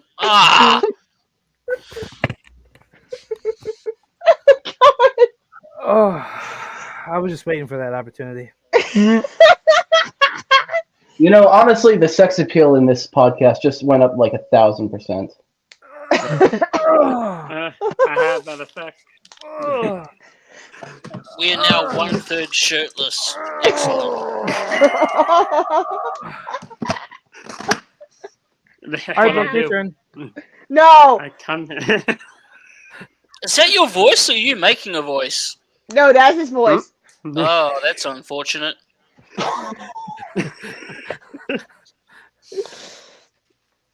Ladies and gentlemen, West Virginia Jack Harvey. It had to be said. I don't give a fuck. It had to be said. Oh, we bullied him off the screen. There I am. Z, how you feel being called a West Virginia Jack Harvey? I feel like I'm going to be murdered in my sleep now. Wait, quick Honestly, sounds kind of. What's the Jack Harvey? Yeah, good question. You don't remember Jack Harvey? No. You know, if you don't know, that's probably for the best. You and Onions in HSW. Yeah, I don't remember.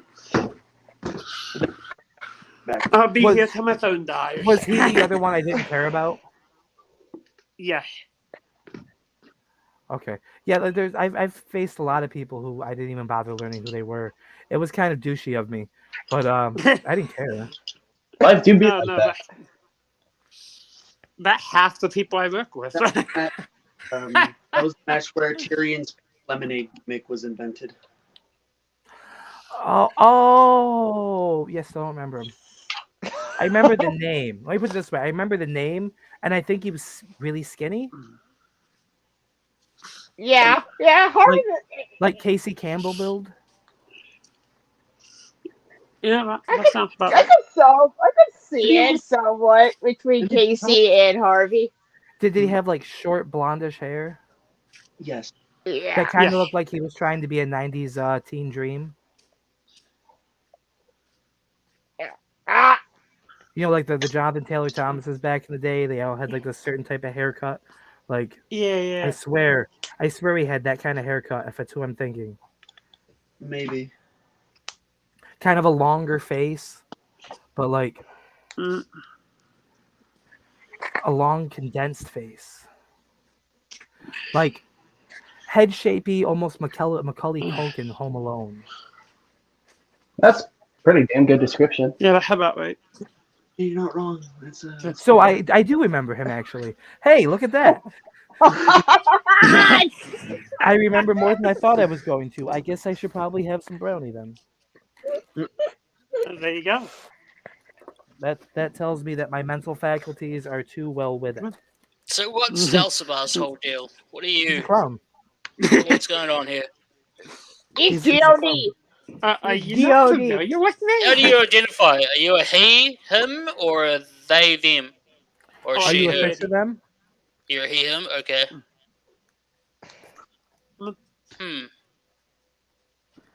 Oh, you know, I never See, I was intrigued by Fox when I first met them, but I don't know if I'm intrigued by you, but I mean, give it time. I feel like I want to see more of you and then none ever again. That's the most honest response to meeting court I could ever imagine. That's about right. I'm interested, at least. Let's go with that. I'm interested. So, what's your whole deal? What are you doing here? How can we help you? What time is it there? Do you have any life dilemmas that we can sort out with you and talk through? You look like you have issues. I feel like we should help you. By Cody Hunter. Oh, you don't have the time to help me. Oh, I got all the time in the world. Me too, Oh, actually. trust me, I know what Court's been through. Trust me. I'll sit here and do a 24-hour counseling session with you. Let's go. What's up? How can we help you? Let's start. Day one. Day one, you were born, I assume, in a hospital. Maybe you weren't. Maybe you were a home birth. Maybe you were delivered in an ambulance on the way to the hospital. Maybe you popped out in the middle of a car. Maybe you were in a lake. Maybe your mother was an international air. I don't know. How were you born? Where were you born? How old are you? Maybe he was born. This when the podcast was sponsored by BetterHelp. and was shit out in a porta potty. I wasn't born. I've always existed. That's fucking terrifying. Okay, you've always existed. Where did you come from? From like hell or heaven or? I came from the emptiness of space. The emptiness of space. Okay, where did you originate from? Because you kind of just popped into existence. Why not? Says who? The laws of nature and gravity. Oh, I invented those. Okay, bye, Josh. Wow, it's bad when we lose the fucking. What brought you to Earth? How did you wind up on Earth? I created Earth. I'm God. Okay, so what brought you to Earth? Why didn't you go to another planet with like more cool aliens and shit? Because we eat that here. Yeah. Because we eat it. You think he's gonna see the fucking the best promos he can on Mars? Well, maybe not Mars, but like somewhere in another galaxy. Can you imagine aliens e-fetting? That's so great. Isn't that some shit? So tell us more about yourself. You were created out of nothing. You created the Earth. You created the planets. I assume you created the solar system which we inhabit. So, yeah. You're on Earth because of Ephid. Yep. What was it like in the 1800s? Very boring. How did you exist with like that face? I feel like that would have been a problem. Nowadays we're very open and accepting, but back then, I mean, you couldn't even be black back then, let alone have a face like that. I killed a lot of people, so. You probably shouldn't admit that live on the air, but okay. How happen? How can you arrest a literal ethereal being, though? With handcuffs and guns. See, Zelzbar has a lot of experience being in handcuffs. Yes, I do. Tell us more about yourself. What's your whole deal? What's going on behind all of this? What's Behind all what? Z, you're too much, bro. You're too much. Behind all what? This facade.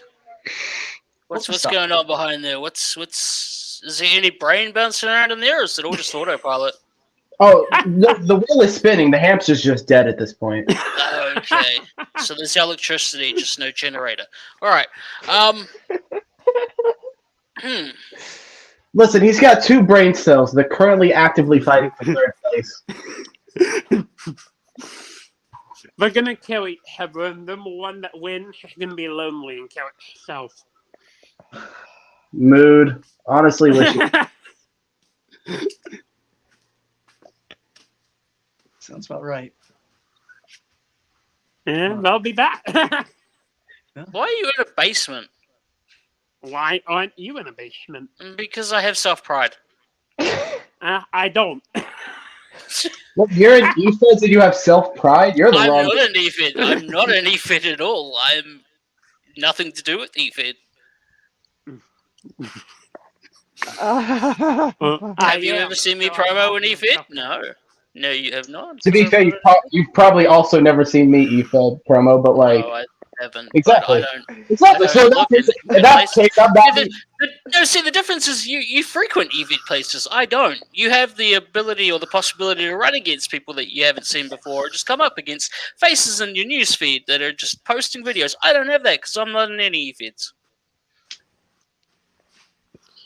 Where's my battery at? To be fair, before I was on the show, the only person I knew was Brooke, so... I didn't know any of y'all motherfuckers. What happened to Josh? I don't know. I had no idea. You just I'm proved going. it. I'm going to poof soon. I'm on 2% on my phone die. I'll be gone. Shit, what percent am I on? 12. Let's go. I'll charge him and pop back on if it's still going, but I'll be here till it dies. Like I don't think the show can actually end until Josh comes back. Because he's We the will one. find a way. I mean, we can all leave, but it would still be live, I assume? Yeah. Yes, it happened before. It still keep going. Yeah. We're No, going yeah. to you're stuck here until he comes back. This is limbo. Pretty much, yes. This is not what I had envisioned when I created Earth. Well, I'm so disappointed. welcome to our own personal version of hell. UWO? Well played. I feel like AB will be the next one to drop off intentionally. Oh, I'm definitely the next 2%.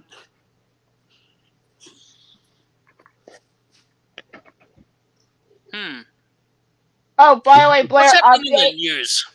Oh, by the I'll way, take Blair, over. Let's do update it. on my promo against Gage. So I am still on the page.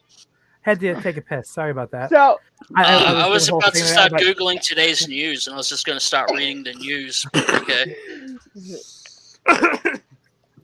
Yeah, no, I had to take a piss real quick, and I didn't want to interrupt, so I was like, "Hey, 1 second." I may or may not have also eaten a piece of provolone cheese. Blair, me and you why. have to work together again. That thing in Bloodlead is way too much fun. Oh Me yeah. too. That is definitely not the end for oh, I agree. You guys killed each other with those promos back and forth, back to back. Even when during video private group calls, that he admitted that he had so much fun. He never had this experience in someone in a long time. Dude, that's the most work I've done on a page in 1 week in the past year and a half. I put like 6 promos out in that week. Yeah. I don't do that very often. Ooh. I'm cool with that. I'm vibe with it. It's a look. Ooh. Oh, that's nice. All right, so what do you think? Foxy versus LZ round 1 of Shitmania? I fucking love that. Hey, it's Elzevir. I still got something. Let me see if I can find it. His phone died. His phone finally died on him. Ah, damn it! I still got the OG Zelzibor mask. Ah! Oh, it could be Zelzibor versus Imposter Zelzibor. Like Taker versus Taker. It's fucking. Oh, that's perfect. I could be Zelzibor too. I love that. Okay. I will just like take a fucking screenshot of his background and like green screen myself on it so I can also be in his basement. Okay, we need you versus Zelzabar versus Lee and his Zelzabar getup. Oh my god, a Zelzibor triple threat. Or we team up, it's a 3-on-3. Oh yeah. Dude, that honestly would be fucking great. Who is the real Zelzabar? Who is the real Z? Real Zelzabar, please stand up. Oh, it'd be a last man standing match. Last man laughing. Pretty fun. So, I'm guys, game for that shit. we are coming up on the 3-hour mark. We have run out of the basic stuff we were talking about, and we are essentially losing steam. So, I think we're going to do something that we haven't done ever. First time ever. And I think for the first time in forever, it's time we do what Grant did not do. Not even tonight, because he didn't do a good job of sticking it tonight. He just disappeared. And we stick the landing. Do you guys think we can do it? I don't know. Can we stick this Brooks landing? a part of this. I don't know. All right, everybody, to make this work, we all need to look at AB. Okay. Everyone Gotcha. look at AB. AB screen. We got to anticipate it. We got to Willow spray it. Come on, guys. Willow spray it. Alright. What are we doing? Oh, I we're refuse leaving. to be a part of this now that it's Will Ospreay. Wait. What are we doing? Oh, What are we we're sticking the landing. Yeah, stick the landing. Come on. Yeah, we're sticking the landing. We're just waiting. Come on, AB. Time to jump. You're there. Come on. Is he gonna jump? Is he gonna jump? Is he going to jump? Is he jumping?